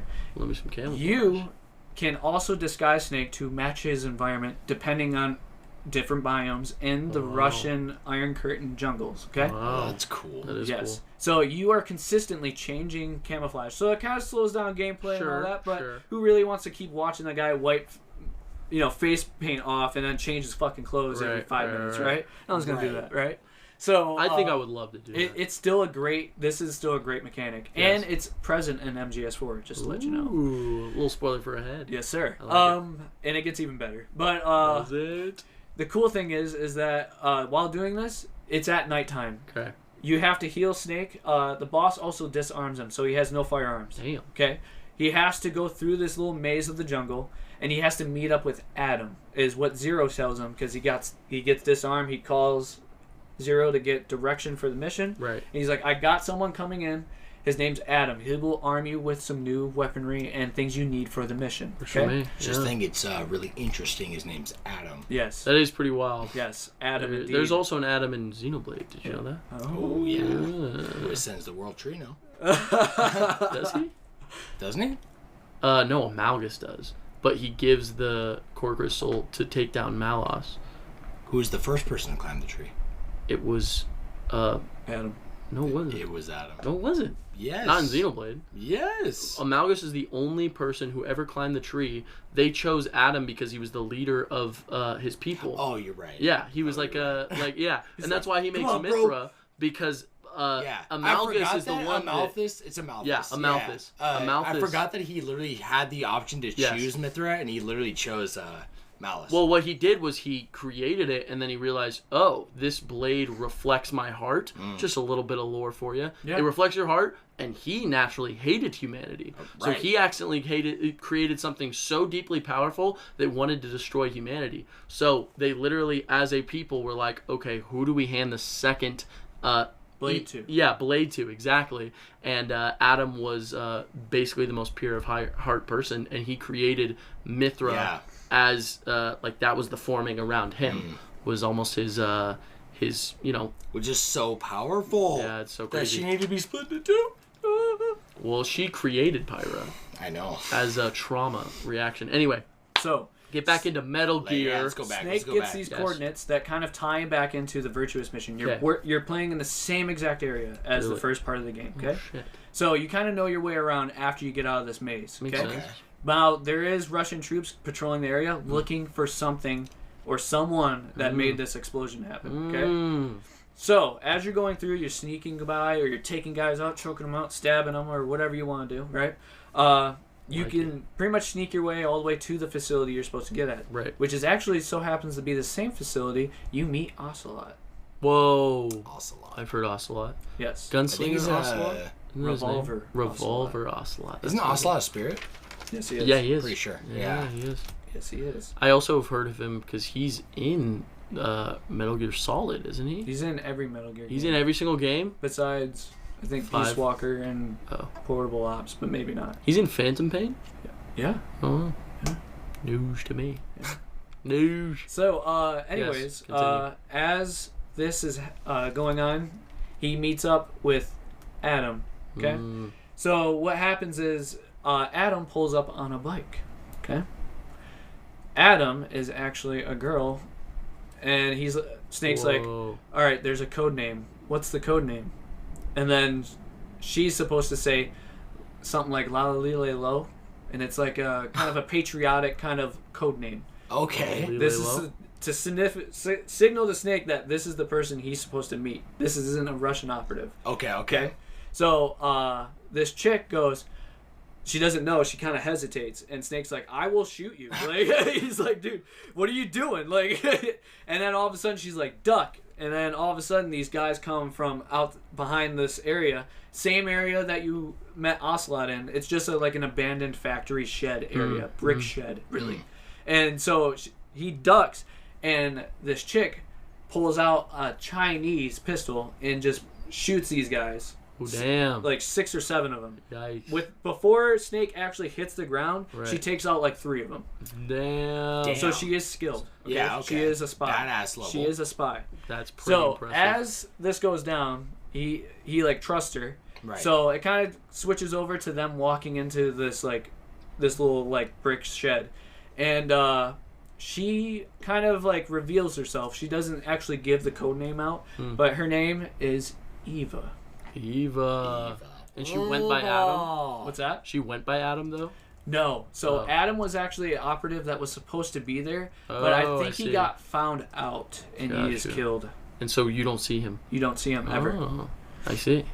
That's Eva, by the way. Oh, I see. Oh, yeah. She is a doll. She is a doll. She's beautiful. She's so beautiful, man. But this is the love interest in the game for Naked Snake, okay? She is always trying to push herself onto him in a flirtatious manner, okay? Like, she has a mission with that, in mind. Interesting. Okay? Interesting. I think I know where that's going. You kind of feel it, but I don't know if Snake feels it. So as she reveals herself, she takes her helmet off because she's wearing a whole getup for riding the motorcycle. So she can't be found out because I'm going to explain her later motives. Okay? Okay. Snake realizes that this is a female, and her name's Eve, or Eva. And she's like, all right, you can trust me. I don't know the code name. I'm sorry. But here's a custom-made 1911, a new service handgun that the military would use at that time period. And he was disarmed at this point, right? At this point, he is disarmed. He has zero way of taking out anyone or anything efficiently, okay? Makes sense. To keep, notice low. So she hands him a custom-made 1911, which is an American firearm. Why is it in Russia? And why is she handing it to him? But he's so... just how nice this handgun is. He's like telling you like this is how it shows how much of a gun nut he is and how much he doesn't really care that there's an attractive female just handing him stuff, right? Sure. So he's like, oh my god, oh this custom grip and this the panels are nice. The chromoly bolt or the bull barrel. Oh, look at the trigger, it's skeletonized, and like he's all like going off about he'd be like me if I was like explaining guns to you guys. Yeah, right. Okay? Makes sense. So as he's like going off about this, then he realizes that she's not wearing a shirt. Like she kind of like is being promiscuous. You know what I mean? So he's like just ignoring it. He's like, I'm not supposed to feel any of these feelings on my mission. Period. He's very by the book. He's a good soldier. Sure. Okay. Yeah. His name's Jack, by the way. Yeah. His name's Jack. I don't know if you mentioned that. His name's Jack. Yeah. His actual name. Naked Snake. Yeah. Oh, I didn't know that. His name's Jack. Wow. Yes. Jack. I didn't know until last episode. Yes. Ooh, so in general though, he after this, she actually tells him, "Hey, you need to rest up because there's a lot of guys out there looking for your ass. You might as well wait until the pressure cools down and then go back out on your mission. I'll stay watch. You rest." So that's kind of a lot to ask for from Snake, right? Right. But he eventually passes out. And as he wakes up, she's being promiscuous again, kind of like laying around, kind of being all kind of slutty or whatever. Sure. And like he's like, I'm just not going to pay attention to that. But then he like looks outside the window and he notices there's Cobra soldiers showing up. Not Russian soldiers, Cobra soldiers showing up. What? Yeah. So, meanwhile, he's like, okay, cool. Now we have an issue. And I need to get her out of here because she's a spy. She's the insider on the Russian GRU force that we need. So she needs to get out of here just as bad as I have to get out of here. So a little bit of combat ensues and Ocelot appears. All in a cutscene, though. You do knock him out again, like on the Virtuous mission, remember? Right. And this time, though, he appeared with a single-action revolver. Ooh, remember that I told you that he shouldn't have been using a Makarov? I think so. Yeah, which is the handgun he was using at first. And Snake scalded him when he knocked him out the last time because he's using a gun that... Yeah, so why does he have a revolver? He's taking Snake's word. Ooh, he's learning. Ocelot is very observant, and he will take every ounce of information, and you'll learn this throughout the whole series. Whoa. How much this guy actually does take in everything around him. Pretty impressive. So, but he goes blaze of glory because he's still an 18, 19-year-old as a major, okay? Which is insane for being in Russia and being in a Special Ops Cobra unit, okay? Absolutely. So, the thing is that as... this cutscene goes down. Ocelot reveals himself.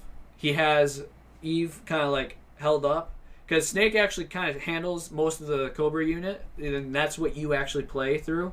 And she's like supposed to kind of hide and try to like hide and get away and like hop on the bike and leave. But during this, Ocelot finds her and like is holding her hostage, and he's like waving this gun at him like, I've taken what you told me. And it's a fully badass, engraved, single-action army, Colt revolver, 6 shots, and everything, right? Turns out that he didn't make sure that the gun was actually, like, a good functioning firearm. And he goes to actually shoot Snake again, or tries to shoot Snake this time, and the gun doesn't go off. He didn't count his shots. He went through all 6 of them. That's fucking funny. He went through all 6 of them, and he mispulled. So Eve realizing that she's good to go, drops an elbow, turns around and just kicks his ass, dude. Knocks him out again. Knocks him out again, right? Nice. And Ocelot's like, oh my god. And he like gets up and like is like, I'm gonna try to like stop her. She gets on the bike, does like a weird like side turn, and then literally rides the bike up Ocelot's body and hits him with the back wheel of the motorcycle, does a backflip, and escapes. That's pretty wild. That's pretty wild. Ocelot is instantly knocked out, and I would hope so. Damn, the dude. cutscene is over. Snake is like, all right. These cutscenes look pretty good back in the day. For what they were, yeah. Yeah. The frame rate on the PS2, just because it was pushing this crazy game, it was kind of slow. But as all technology is, not wrong. You get spoiled with 60. But you remember how you felt watching it for the first time. It was insane. Yeah. It was insane. I was like, damn, dude, she can fuck things up. Yeah, dude. So the cool thing is, though, is Snake is free to go. So he books it out of there, right? Right. Finding his way into caves. This is where you fight the first boss. Ooh. You meet one of the original Cobra unit. His name is The Pain. The Pain. The Pain. The Pain. The Pain. This guy's special abilities are using bees and hornets, and he is a living hive. Whoa. Like that dude from Naruto. Look him up, buddy. Look him up. Dude, that's seriously. crazy. I cannot explain to you. He is covered in, like, blisters and stings all over his body. Oh. And he got the... I don't remember his backstory, but he got this power by literally just... Oh, wow. The pain of Look at this. The fight. Whoa. That's crazy. Yeah, the pain of the fight kind of gets him. And he kind of just rides this whole wave. Like how I told you, the Joy is what the boss's original codename was. The Hornet Soldier. That's crazy. So, in this boss fight... Let's pause it real quick. I think the doorbell just rang. I just heard that too. False alarm. All right, we are back, baby. Yes, Let's jump back into it, Johnny. Some people's kids, dude. Yeah, right? Kids. Stay on your own lane, buddy. Can't stand it, Don't buddy. touch my door.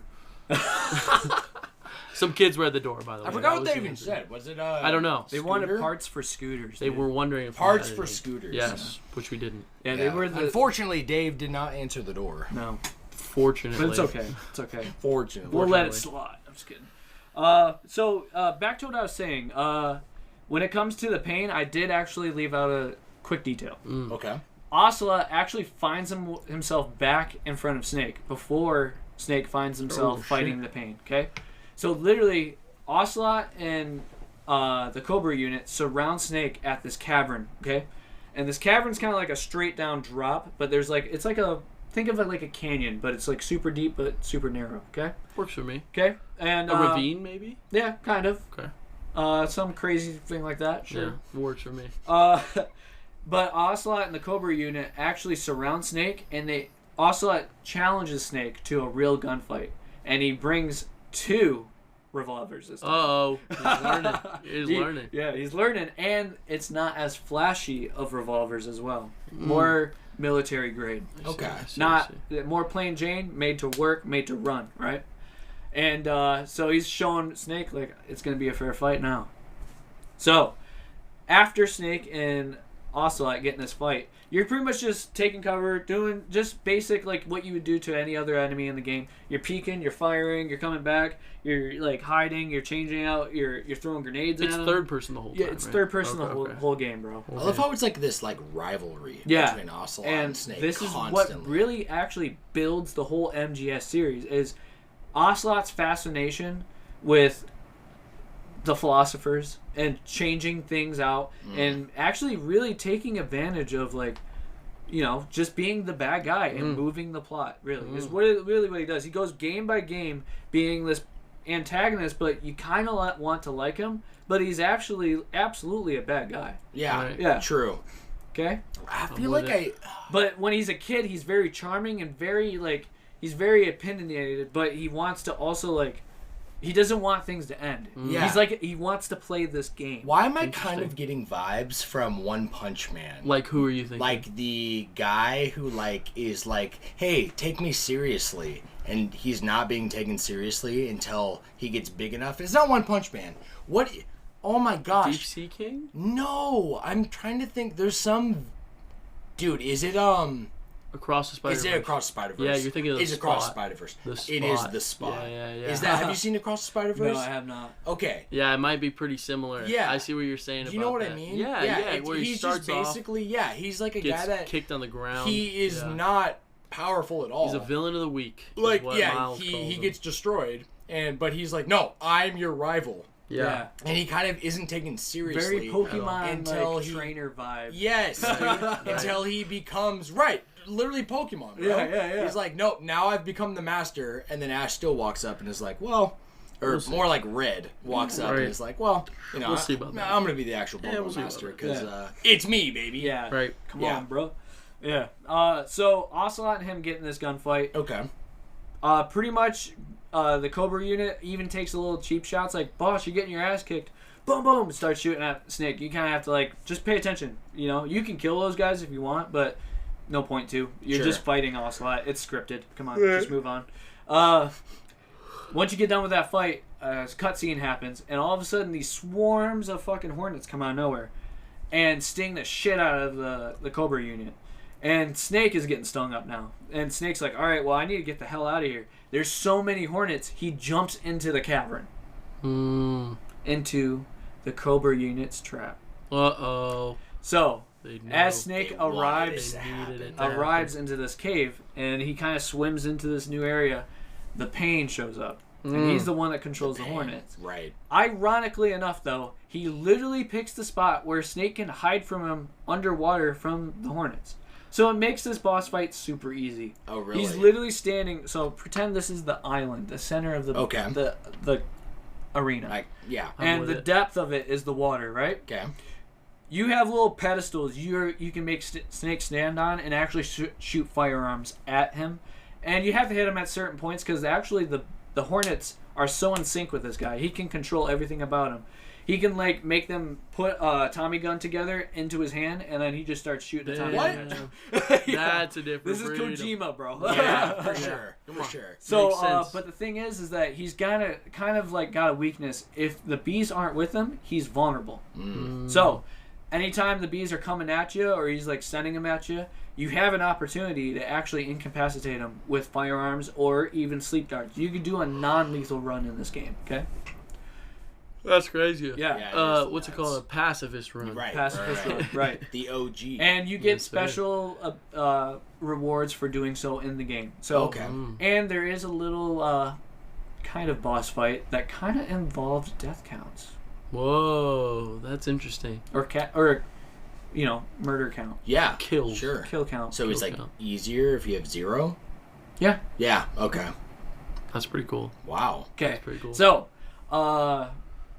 after this boss fight happens, right, the Pain is getting ready to pass out, and as all of these bosses you're going to come to find out, as they die, they just explode. Okay? Oh. They just explode. Makes so, sense. some reason, Snake has this inclination that he needs to jump into the water before he hits the ground, right? Right. So as he's passing out, he's like, I'm the Pain, and he falls. And as he's falling, Snake's like, oh, and jumps in the water for some reason. And then he just explodes as soon as he hits the ground, right? So now it's raining like dead fucking hornets and stuff, and Snake's like, oh shit, let me get out of here. So he swims out, right?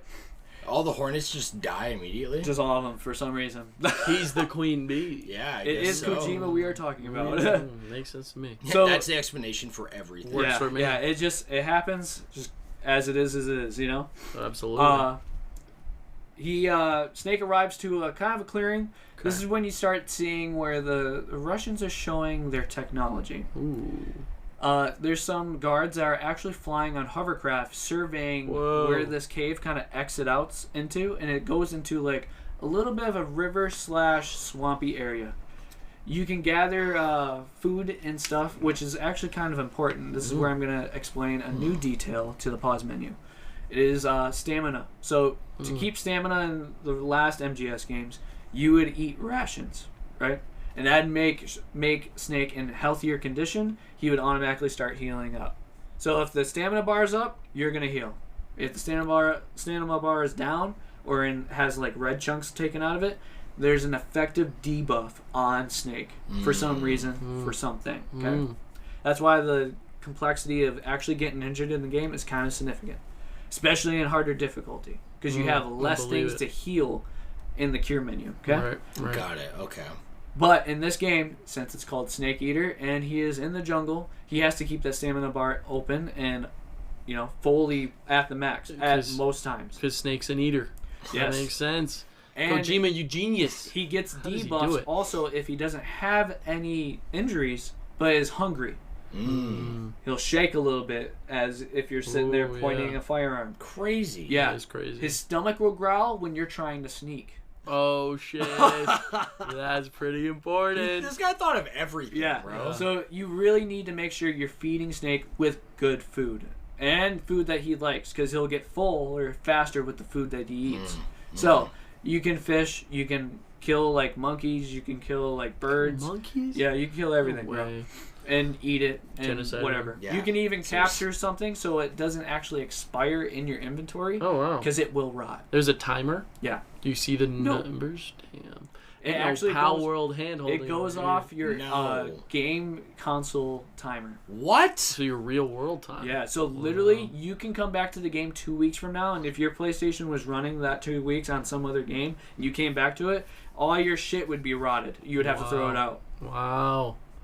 That's no good. Yes, sir. Can't just save. This is the introduction to the relationship of where we kind of see Eva's disguise. Colonel Volgin shows up. You kind of go through the swamp area, and you get into this like offshoot of the base and the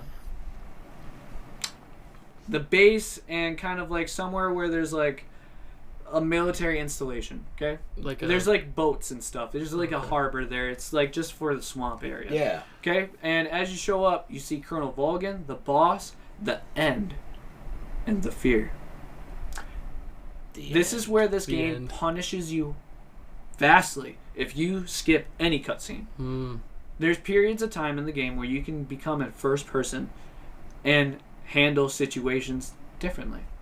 Or miss details that you could use to actually make your mission kind of play out how the story would want you to play it out. Right? Interesting. For instance, it would show you a detail that would come in handy if you are, for some reason, like, needing to know a codec, like a radio frequency, because you can unlock something with it. Shit. Okay? Shit. Okay. So this time, this is where you can actually prematurely kill the end without actually going into the boss fight. Damn. You can snipe the end before you actually encounter him in game. How? In the cutscene, you can hold the first person button, and it kind of just barely displays it at the very corner. You kind of have to pay attention for it all the time. Okay. And the cutscene, and it'll like put you in Snake's first person view from afar across the swamp. You can see this interaction going down, and you can take out the end during this cutscene with the sniper rifle if you acquired the sniper rifle. Yes. Wow, that's crazy. So that's how it kind of punishes you. Yeah. So if you're doing a speed run, you can eliminate a boss fight that can last you like 5 minutes to 3 hours. Wow. That's just crazy. like that. That is pretty wild. Also, the end, is that the guy who you can also kill him with another method with the clock? Yep, I'll get to that. We're not quite there yet. Okay. So in this cutscene though, we understand that this chick, Tatiana. Remember I explained to you there was a lover for Sokolov? Oh, yeah. Tatiana shows up. Okay. Oddly looking like Eva.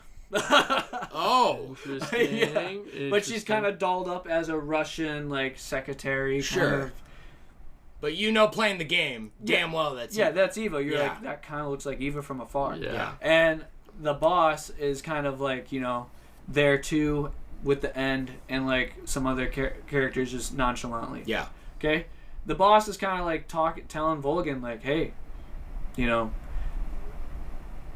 Snake is here. Like, you need to pay attention. He is my heir. He is just as good as I am in some things. He is very like much a person to be worried about because he already killed the pain. She already knows. Naked Snake. So Naked Snake, if you let the cutscene play out and not do the snipe, literally, Volgin actually likes torturing people a lot. He grabs Tatiana and like shocks the shit out of her. Because remember I told you he has electric abilities? Yeah. It shocks the shit out of her where like her clothes are getting fried and shit. This is like what turns him on. He likes that kind of shit. Sure. He's a weird, bad dude. Yeah. Like a stranger. Okay? And as this shit's all going on, Ocelot's kind of sitting there like, oh, that's fucking weird, dude. I feel bad for her and shit. Like, yeah. But he's not very a remorseful person either, so he doesn't give a fuck. But at the end of it, it's kind of like you're just learning like more about the end, and it's an old dude in a wheelchair. Why is he called the end? Right. It's weird. But after that, you can go into that harbor area. But you have to get some information really quick, so you have to kind of diverge off to the side really quick and go through this like area. And this area kind of has like traps laid out, like booby traps and stuff. And you're also noticing like there's people hanging in the trees and shit. Odd, dude. Odd. What a Pretty picture. Odd. Pretty odd. And they're dead. They're Right. dead. They're not alive. So you're kind of like looking around, and like if you're not paying attention, you can get hit with like spike traps and like, Sure. like one of those tiger Everywhere. pit traps and shit, Yeah. like where you'd fall and you'd die from pit of spikes and stuff.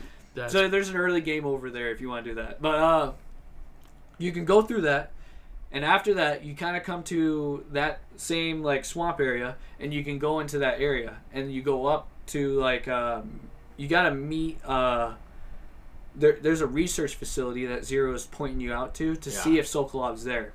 As you go there, the day is progressing and it goes to nighttime again. This is where you meet Officer Grennan, I believe, which is right here. He's got his notebook. Yeah, I have a Yes, notebook here, written so I down. make sure I cover every plot point Beautiful. because this is a lot. So, Grennan is also a scientist of firearms and Ooh, nuclear capabilities. Sure. Yeah. dangerous. His version of the Shagohog was not picked, so he's kind of got envy towards Sokolov. Okay. So as Snake sneaks through this research facility and gets like a scientist uniform, you can actually portray as being a scientist and like kind of walk through the building and like go through and like not That's get, cool.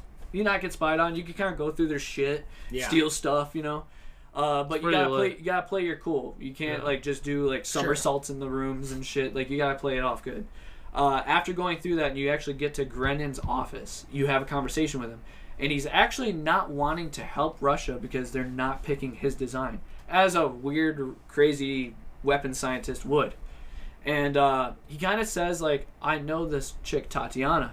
She gave me these nice shoes, because Snake kind of is like, hey, nice shoes, for some reason. He's like, trying to like break the ice with him because he's not being hostile towards Snake, even though he knows Snake is not being... He's not a scientist. He's not a scientist. Right. Like, you don't deserve to be here. Yeah. But Grennan's running this facility, so he doesn't care. He's like, I'm actually gonna send these plans that I have for the Shagohog I was making, and they oddly look like Metal Gear Rex from MGS1. Ooh. Just The saying. first one. Just saying. Wow. So, and Whoa. he's the designer, and he sends this information to Emmerich, which is a character later on in the series that comes important, even with lineage characters. Okay. So, side fact. He pretty much made a bipedal walking nuclear launch device is what he made. Okay. Terrifying. That's terrifying. pretty dangerous. But they not didn't gonna pick lie. his. The Russians wanted the goddamn tank. All right. They didn't want the legs? What? He That doesn't wanted make the sense. tank. Missed out. I don't like. Yeah. They really did miss out. So, yeah, pretty much he leaves, and Grennan gives him this security card that gives him access to enter in this kind of like it's the bottom of a mountain, but it's a military facility. You need an access card to get in there. Okay. So as he leaves with this access card, Grennan is found out and is captured immediately. Okay. Snake finds himself back into the booby trap area, and this is where we are introduced to the Fear. Ooh. The fear. The next boss fight. These names are pretty crazy. Yeah. This guy is Because literally... do you understand that they're all part of this Cobra unit? Yeah, So they're all like part of- super yeah. soldiers. Yeah, they're Super crazy. soldiers. They're the boss's old friends. Wow. Yeah. That's why she defected to Russia. And they all have like would a too. title, like the Right. like, it's They're kinda all sick. sensations of war. Interesting. That's what they're boss, called. The Fear. fear. So the pain, The the end. fear, the end. Because you're the fear of the end. Ooh. That's crazy. The That is pretty joy crazy. and the sorrow. Oh. The joy of the battle and the sorrow of loss. Oh, wow. Okay. That is a part of war. Okay? So we're at the fear. We're at the fear. Okay. So you've killed the pain or taken him out. He still explodes either way. Sure. Oddly enough. The non-lethal run is still explosive. Still, people die. Okay? So the thing is that this guy can literally dislocate his body parts and appendages to make himself mimic a spider, and he can climb trees and shit. Whoa. He hunts What? He hunts you Pretty down. terrifying. He hunts you down with, Yeah, I'm looking this up. with a crossbow. What's his name again? The Fear. Fear. I'm afraid to look it up. He hunts you down with a crossbow that has poisoned arrows. So every time he shoots you, he is going to give you poison. So you have to heal yourself, pull the arrow out, and stitch yourself up as well. Wow. He looks fucking crazy. He has a long tongue that kind of has a split at the end of it. Whoa. He's very fear-inspiring. He's terrible. Yeah, just his He's face. an uncomfortable person. He's like... Yeah, I feel uncomfortable. He's looking the like guy his that you tongue. look at the end of the bar that you don't talk to. I don't Yeah. like his tongue. Even if you got a drink Scary. order, Sam.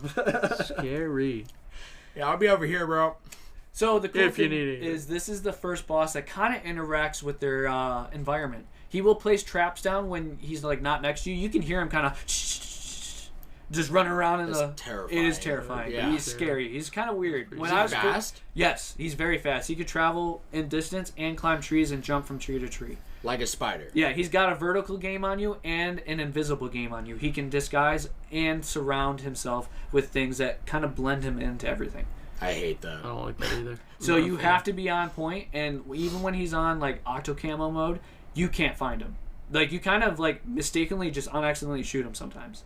Wow. And he will lay out like mines and everything out. So you have to pay attention to where you're running, where you have ran, what you haven't come across, because there's still booby traps from before that you might have not set up when you first walked through that area. Right. So there's a little like introduction to the area. Right. Wow, man. Okay, so you have to be on point. After this, too, as he gets damaged, he will take out wildlife and re-heal himself that way. So he'll eat animals that are on the ground. He'll find something in the trees. Yeah, that's what I'm saying. Yeah, he's not healing. he's very, very like primitive, right? Yeah, sure. After killing him, he goes on this tangent, and he, as in his dying breath, says, "I am the fear." And as he dies, He explodes. he explodes. Knew it was coming. And Knew it was this coming. time, it's just with a whole bunch of arrows and shit coming out at the same time. Oh, no. So Snake like a notices this again and hides behind a tree. Jumps away. After Smart man. this, Smart man. the plot continues. Okay. We go The towards plot continues. we go towards the Continues. mountain. Okay, this is also right before we get introduced to the end. Ooh. The end is also right as soon, like, oddly enough, Metal Gear Solid will run through their bosses like that, just because it just wants to throw crazy shit at you the whole time. Yeah. Makes sense. So the end is literally an 120-year-old man. Okay. You said he's like in a wheelchair, right? Yeah, he is in a wheelchair. He preserves his ability to live Look at him by look at him. sleeping.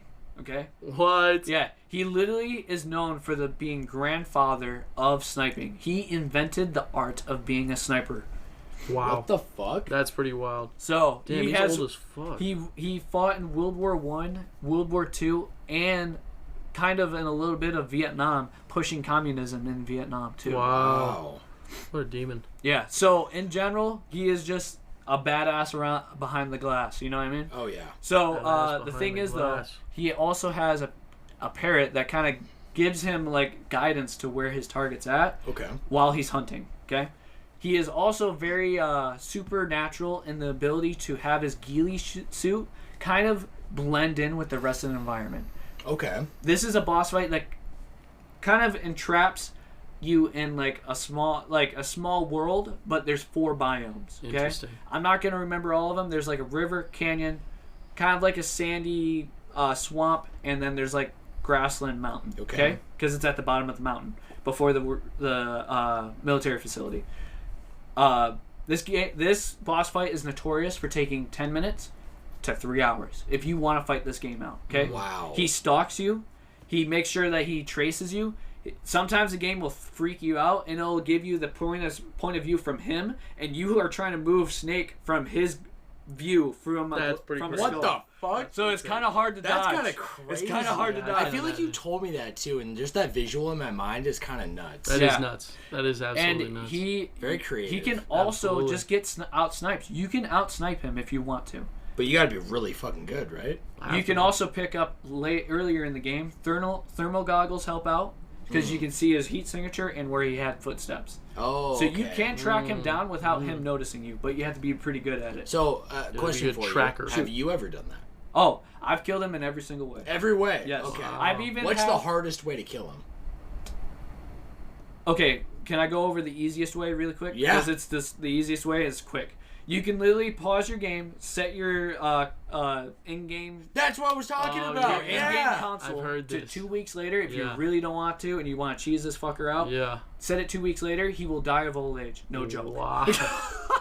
That is That's so crazy. fucking Instinct funny. just walks up to him. And he's just like, oh, he's dead. Oh, that's crazy. Dude, Doesn't explode. Nothing. that's You're so good. ahead of its time. It really like, is. Truly. Yeah. I mean, there's not a lot of games that utilize that as a real part that you can, like actually use. Right. Yeah, but this is in the gameplay. PlayStation 2, dude. Crazy. Yeah. That is crazy. I still That can't is even. crazy. I can't even think of an example off the top of my head that's even close. To be honest with you, I used to do it on mobile games. as an option. On my Yeah. iPad when I was a Yeah. kid, you know what Absolutely. I mean? I needed that recount back Some on Animal oil. Crossing. Like Animal Crossing is the only thing Yeah. I'm thinking of with manipulating the time for the But that's not what you're startups. supposed to do. Right. You know. It's not designed that way, but this Right. clearly is designed that way. Or if maybe you're struggling with it as a kid, and then Yeah. 2 weeks later in real time, Yeah. he just dies, Yeah. and you're like, Oh, all right. okay. Yeah, for for me. sure.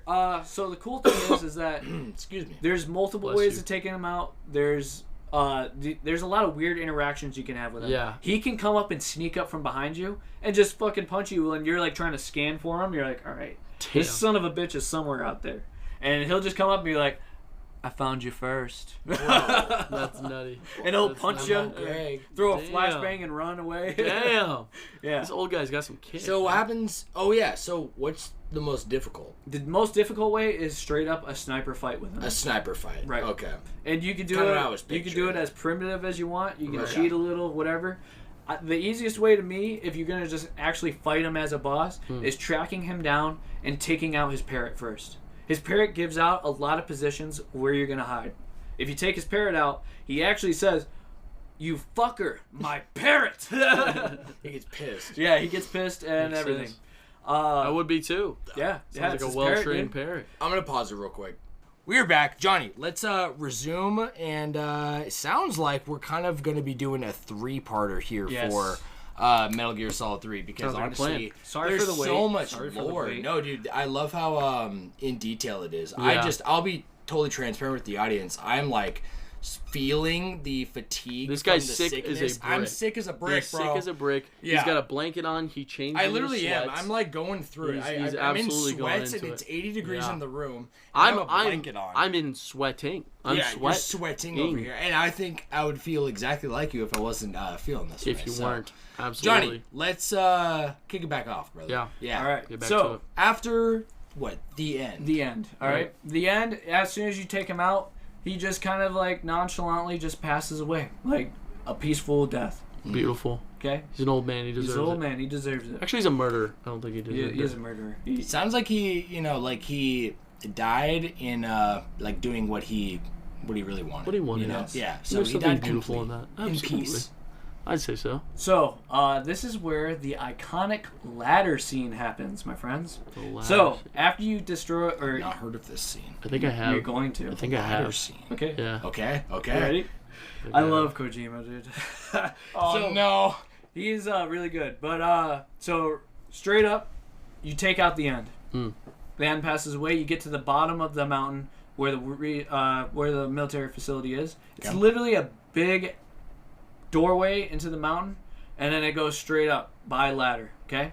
And it will take you literally, in-game, 2 minutes and 38 seconds to climb to the very top of this ladder. Of consistently climbing. Of the animation of that doesn't sound very long, but now I'm putting myself in a to hold it. That is a very, 30, very long 30 time. seconds is long. But Sometimes yes. I get to those ladders in Xenoblade, and I'm like, God, I just wish I could jump all the way No, up. yes. I 100% feel you. Zelda's heard got that. it. Yeah. Fucking all these games. Uncharted has climbing. yeah. Tomb Raider has climbing. We were just talking about those. But I know exactly what you're talking about. A 2 minute. 2 minutes. Yeah, that's wild. So 2 minute ladder. to not make it unenjoyable. Right.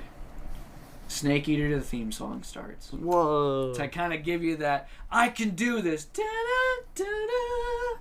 You know? It's beautiful. It is very beautiful. I understand why it's called the ladder scene now. Yeah. Yes. And it's kind of like a very like James Bond kind of just get that spirit in you. You can do this. Right. You know what I mean? You like can do this. It is very For 2 minutes. captivating, and literally every person that's ever played Metal Gear Solid 3 will remember this scene. Wow. It's not even a scene. You're controlling it. Right. You have to climb the ladder no matter what. That's how the plot continues. Period. Wow.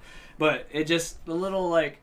It's a big ass ladder. I think it's like kind of letting the PS2 load up a different area in That the makes disc. sense. Probably could. That makes yeah. sense. I think that's what it was originally for, but Right. how they disguised the loading screen and to make it just also a way to just encourage you. Yeah. Absolutely. It also just sounds, as you've said, like a very Kojima thing to do. Yes. Right? Does. Just because, if anything else, just because he wanted to. Yes. Just to be different. He's a different man.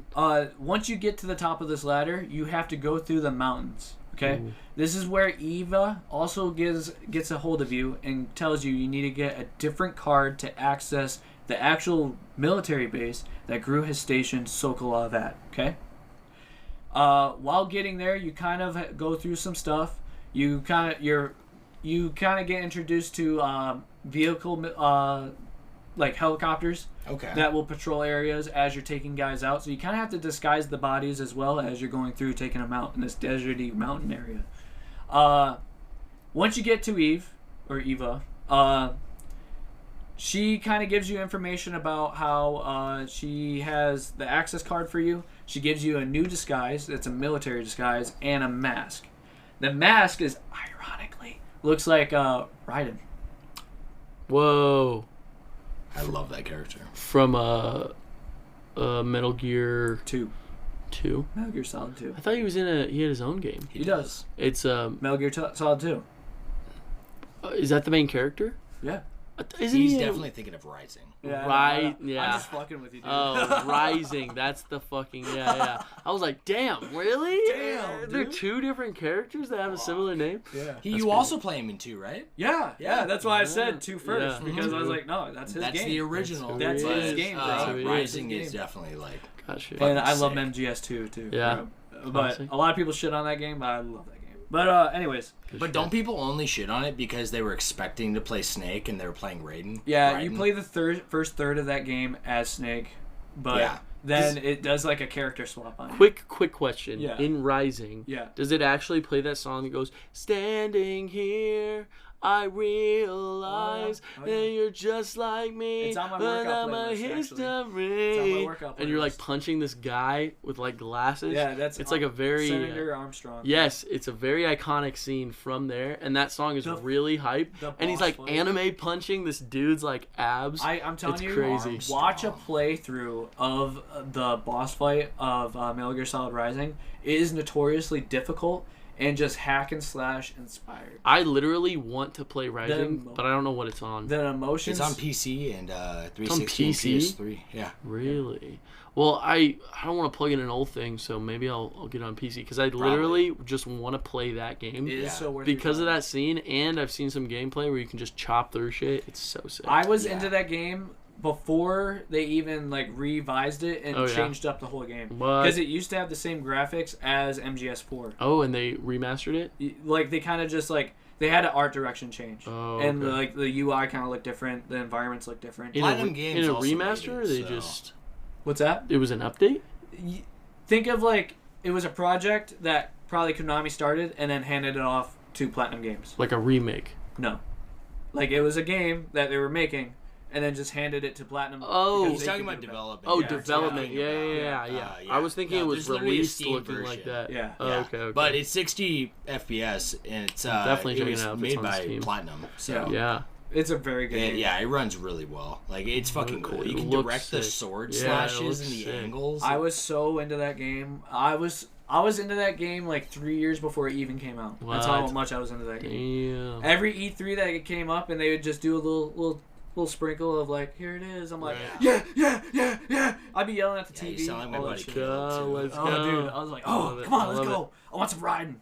All right, so we're going through the mountains. Yep. So as you get all this information, Eva ditches again. She has to get back to doing her spy shit. Sure. And you have to actually access the military encampment that is Groznygrad. Groznygrad is the facility of the research facility for Sokolov and the Shagohog. Okay. Also, where GRU mainly bases everything they have: military personnel, vehicles, aircraft, all that. Okay, it's a military facility. Got it. Full blown. Okay. While doing this, you have to sneak in there, heavily guarded. Okay, and they're on alert because the boss tells Volgin that you're coming, so they set it up to even be harder. Okay, so you are more than likely gonna get caught. It's just that hard of a game. Okay. When you get into the officers' building, that's where you have to take out or unconsciously take out the guy that you're supposed to disguise as, which looks like Raiden. Oddly enough, I think it was a little wink, nudge, kind of like, hey, man, everyone hated that everyone played as Raiden for MGS2, so why can't we just like let you just kill him in the game or whatever, right? So you can literally kill him, undress him, and put him into a kind of like into like a bin. And the thing is he's wearing a thong with like a lightning bolt on it, right? What the fuck? He's a special guy. As he's like undressing him, you kind of see that like as he's putting him into like the locker, he's like wearing a thong, and it's like a leather thong. Like it's very like tongue in cheek over here, right? For sure. That's funny. So the thing is, I feel like that it was like goes into the category of like weird Kojima shit. Yeah. Like with like the like leopard skin suit for Snake and whatever. For Snake, yeah. The animal suit is what it's called. Okay. Funny. The thing is, though, I think it's also, me personally, I think it's something to be sexually shown, because I'll explain in a second. As you portray yourself as this new officer, it's actually Volgin's closest right-hand man. Okay. Like, Volgin knows this guy well. Really well. Like, everything about him. Like, everything. Okay? Okay. So, as Snake reaches Sokolov, and, like, they're holding him in, like, a closet, really, dude. Like, they're treating him like shit. They're making sure this thing gets done. And you can kind of see the Shagohog in the hangar right now. Remember how I told you in the first episode we did that you can see it out in the distance? Yeah. But this is the first time Snake actually gets a close view of the Shagohog. It's right there. It's in the hangar, in the windows. You're kind of walking through a crosswalk that has windows you can see. How big is this thing? This thing's the size of, like, 2 buses stacked sideways and then a bus up top. It's decent. It's actually a little smaller than I thought. I was expecting It's decently sized, but it's not for the like, power it's got. Yeah. It's big, but it's not that big. Yeah, you know, for sure. I was picturing like a city. Remember, it still has to be light and mobile enough to have those rockets help it pre-launch a nuke. I was explaining. Right. This is not the bipedal one, right? No. Right. No. This is the Sokolov version of the They didn't go with Shagohog. those plans. Right. They didn't go with the Rex. So the thing is that while doing this, you find Sokolov in the closet. You are walking up to it, and you notice that Eva, playing as Tatiana, is also in the room as well. Oh shit! So the thing with is Tatiana really Sokolov's lover, you know? So, but Sokolov doesn't really know her, and it's kind of being portrayed that way because he doesn't really know like why she's even like bothering him or anything. She's just trying to be nice, to be sweet with him. She's trying to get information off of him. I'm not quite remember what it was, but it was something. Sure. As you are going in there, Eva leaves because she doesn't know that you're also she knows you're dressed up as the officer, but nothing really comes of it. She's like trying to pretend like she wasn't there. So as you walk past Eve, you walk in there, you show Sokolov that you're Snake, and he's like, I'm here to get you out. Don't you worry, bro. That's my mission. And Sokolov kind of lets it go. He's like, look, I'm gonna die here. It's just what's gonna happen. There's no way you're gonna get me out of here. And Snake's like kind of telling him like, hey, have faith, But all of a sudden, Colonel Vulcan walks in. Snake barely gets his mask back on. Vulcan walks in, and split second timing, Snake kind of gets it all pressed, ready to go. Oddly enough, it looks weird that some reason that officer is talking to Sokolov for no reason, right? Mm. Yeah. So Vulcan's like, why aren't you at your position? You never over here. Vulcan walks up, he's like, how come you're not talking to me? Grabs him by the nuts, dude. I'm not even kidding. What? What the fuck? And Snake's like, oh, let go of me. He doesn't say it because he doesn't want to give out his voice. Sure. So he like swats his hand out, and Vulcan's like, what the fuck? And he grabs him again. And he's like, you're not my officer. Dude, that's weird. That's weird. What the It's heck? weird as hell, dude. So Snake quickly apprehends Vulcan. Vulcan's he's a big, bulky dude, Sure. but he's not good at CQC. Okay. So Snake apprehends him, throws him to the ground, and disarms him, right? He had a Makarov with him. Vulcan is like on the ground, and then the boss walks in. The boss incapacitates Snake again. Like, beats the shit out of him again. Damn. And then Vulcan gets up and beats the shit out of Snake. Again. Bruh. To the point where it's like, you can skip that cutscene because it is a brutal beatdown. Damn. Like, it was pretty vivid for the PlayStation 2, but it was graphic. And, like, just the manner of how it's done. It's very visually just terrible. Snake gets captured. And as you're here, you're kind of like, he has his eyes closed, and you're kind of your guy's hanging there, and you can hear someone getting beaten up, but you don't know who it is because Snake's blindfolded right now. And you can hear Tatiana crying in the background, and you can hear Ocelot kind of like just mumbling, stumbling around, and then the boss is in there too. You can't see anybody still, but you're hearing this painful just beating of somebody, Sure. a meat bag, really. A meat bag. Turns out it it's was Johnny. I was gonna say. Turns out it's it gonna was be Johnny. Sokolov. Sokolov, yeah, fuck. Okay. Vulcan, realizing that he thinks that Sokolov is dead, moves on to Snake, and he takes. You can hear a few punches to the ribs and stuff because Snake's held up like this. He's just getting fucking beaten. And mind you, Can you not see? You can't see right now. Oh. But you can see your health bar going down and your stamina bar going down. Okay? That's interesting. And as soon as they pull the cape off, it goes into a cutscene, and Vulcan's pretty much beating him up again. Ocelot accuses Tatiana as being a spy. Not because he has any real merit, he just notices that she smells kind of different than the last time he smelled her. Oh. Because he's very Ocelot. He's always, like, observing, right?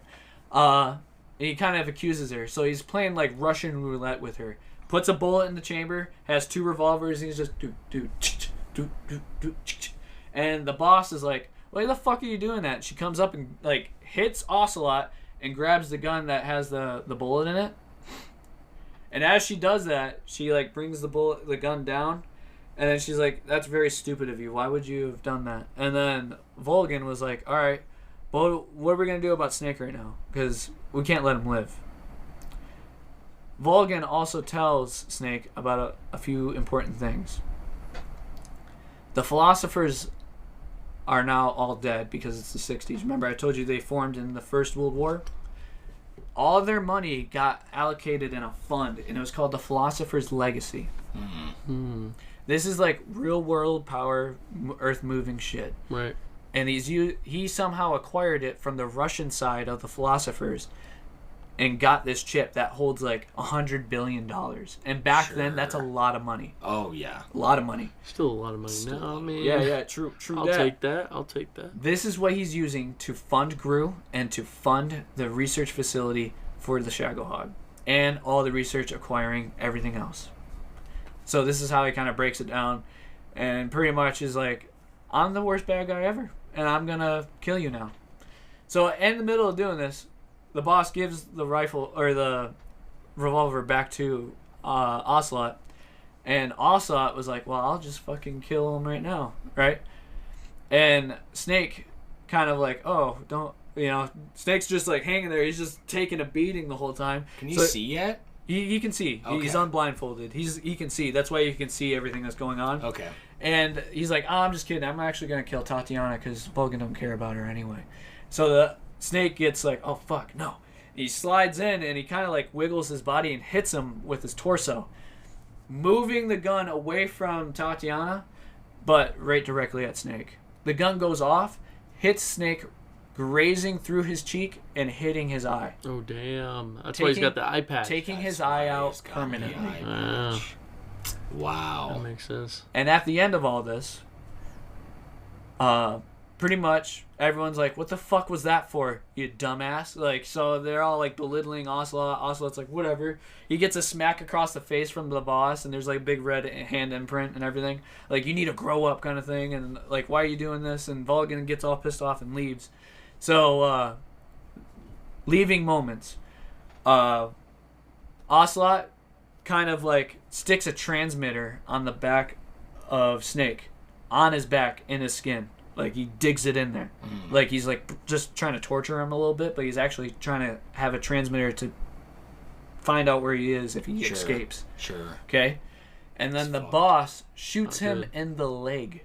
After this crazy beating, bro, pulls a gun out, shoots him in the leg, and it's to kind of like get everyone to be like, oh, she just shot him in the leg. Like, obviously, she's on our side. Right.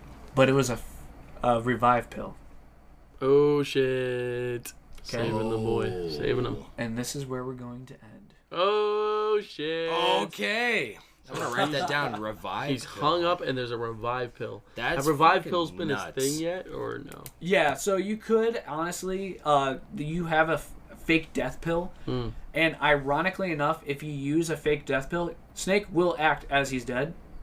But you have to also revive him at the same time. Or it...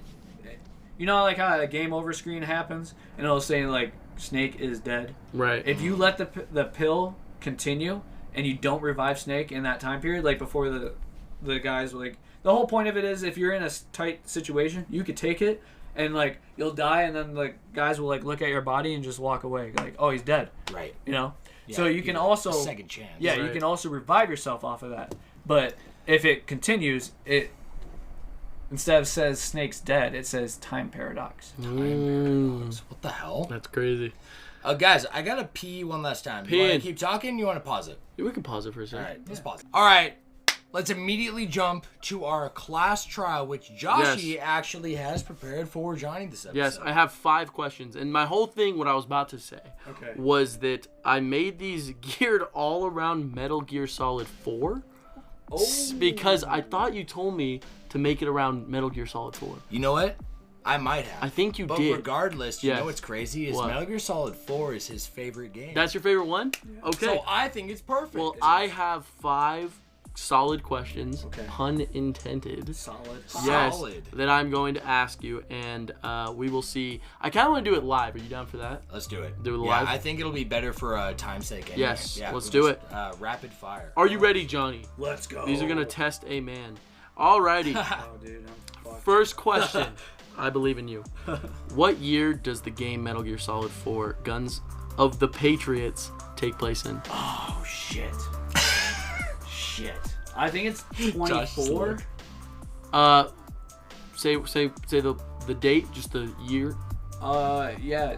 I think it's like 2020s, right? Is that your final answer? Yeah, I'm gonna say 2020s. 2020s or 2024? What are you saying? I say 2024. I'm gonna go direct. You are so close, and I could see why you would say that. Yeah. Technically, it's 2014. 2014. Yes, it does take place in the future at the time. Yeah, at the time. But 2014 now. We went through and we said that the game came out in 2009. Yes. So, yeah. So, but also, I feel like you should get a half a point because it's 2014. Didn't and it you come out said in 2007? Am I still tripping? You're still tripping, dude. I think you're tripping, I think we said it came out in 2009 because it had like a extra Easter egg. You could get an Altair's costume. I would fact check, but we've no internet right now. There it is. Joke's on you. Joke's Joke on is everybody. on me. Alrighty. Now you can't tell if I'm lying. That's true. All right. Second question. Mm-hmm. What weapon do you start the game Metal Gear Solid 4 with? Do you start off with? Start off with. Yes. M4. It's actually close. M16? That's one of the first guns you get. Okay. But your starting weapon. Starting weapon. I'll give you one more chance for a guess. Okay.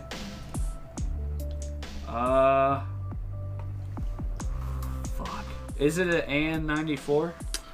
Unfortunately not. Final answer? Sounds like it's not a gun. It's not a gun. Okay. I'll say what it is. Just say it. Should I? Yeah, go ahead. Okay. Unfortunately, it is called a stun knife. Have you heard of this? Yes. This is the weapon you start the game off with. Fuck. But I don't also, remember that one, honestly. Hey, I didn't know that either. So Dude. that makes both of us. Oh shit. Alrighty. Damn. This one's a little bit about the story. Okay. Why does Snake have to go to South America in Act 2? In Act 2? Yes. South America.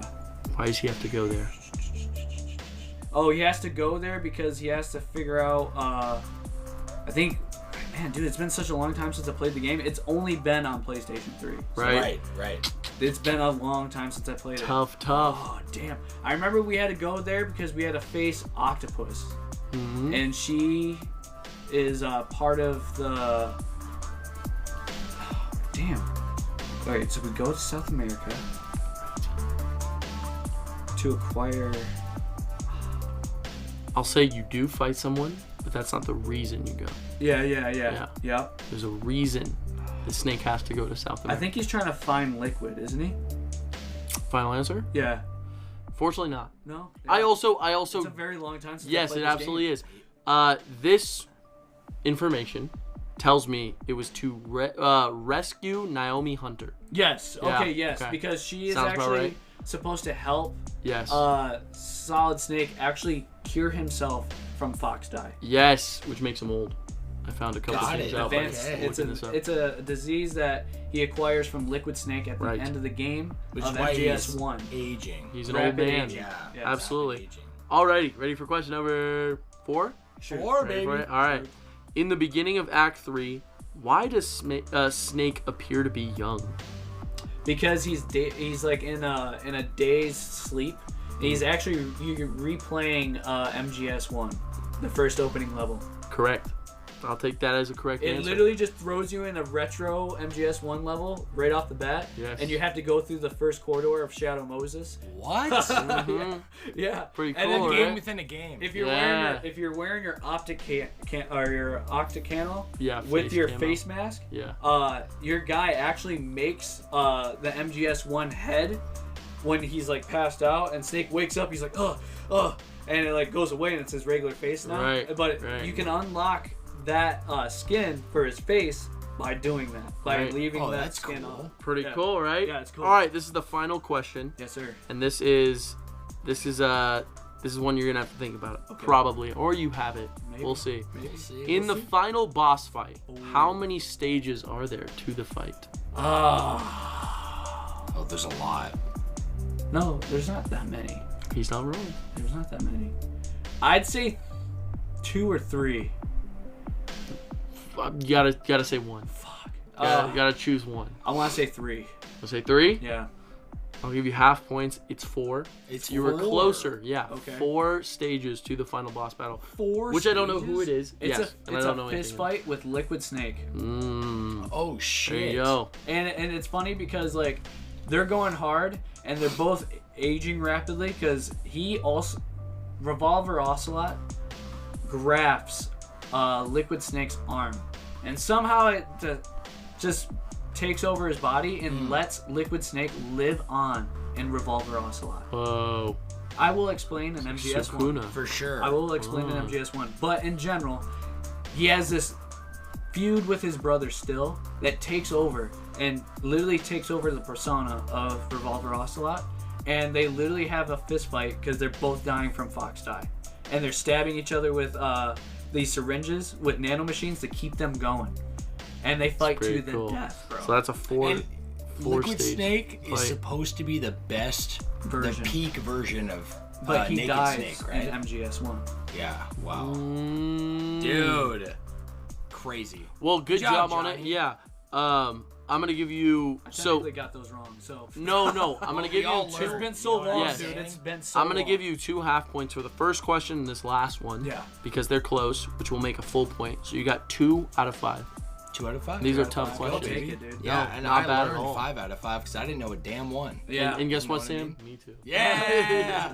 Thanks for preparing that for me. You're very Joshi. welcome. Yeah, I hope it was a good challenge. Yeah, it was. I hope I so. like it. Good. Beautiful. Guys, this is reaching a wrap. I do have a Yes. quote here for our Proverb Spotlight. Beautiful. Yes, Beautiful. our notable weekly words of wisdom inspired by Uncle Iroh himself. Course, the man. We'll see if Johnny can identify. This is from Metal Gear Solid 3, I believe. Ooh.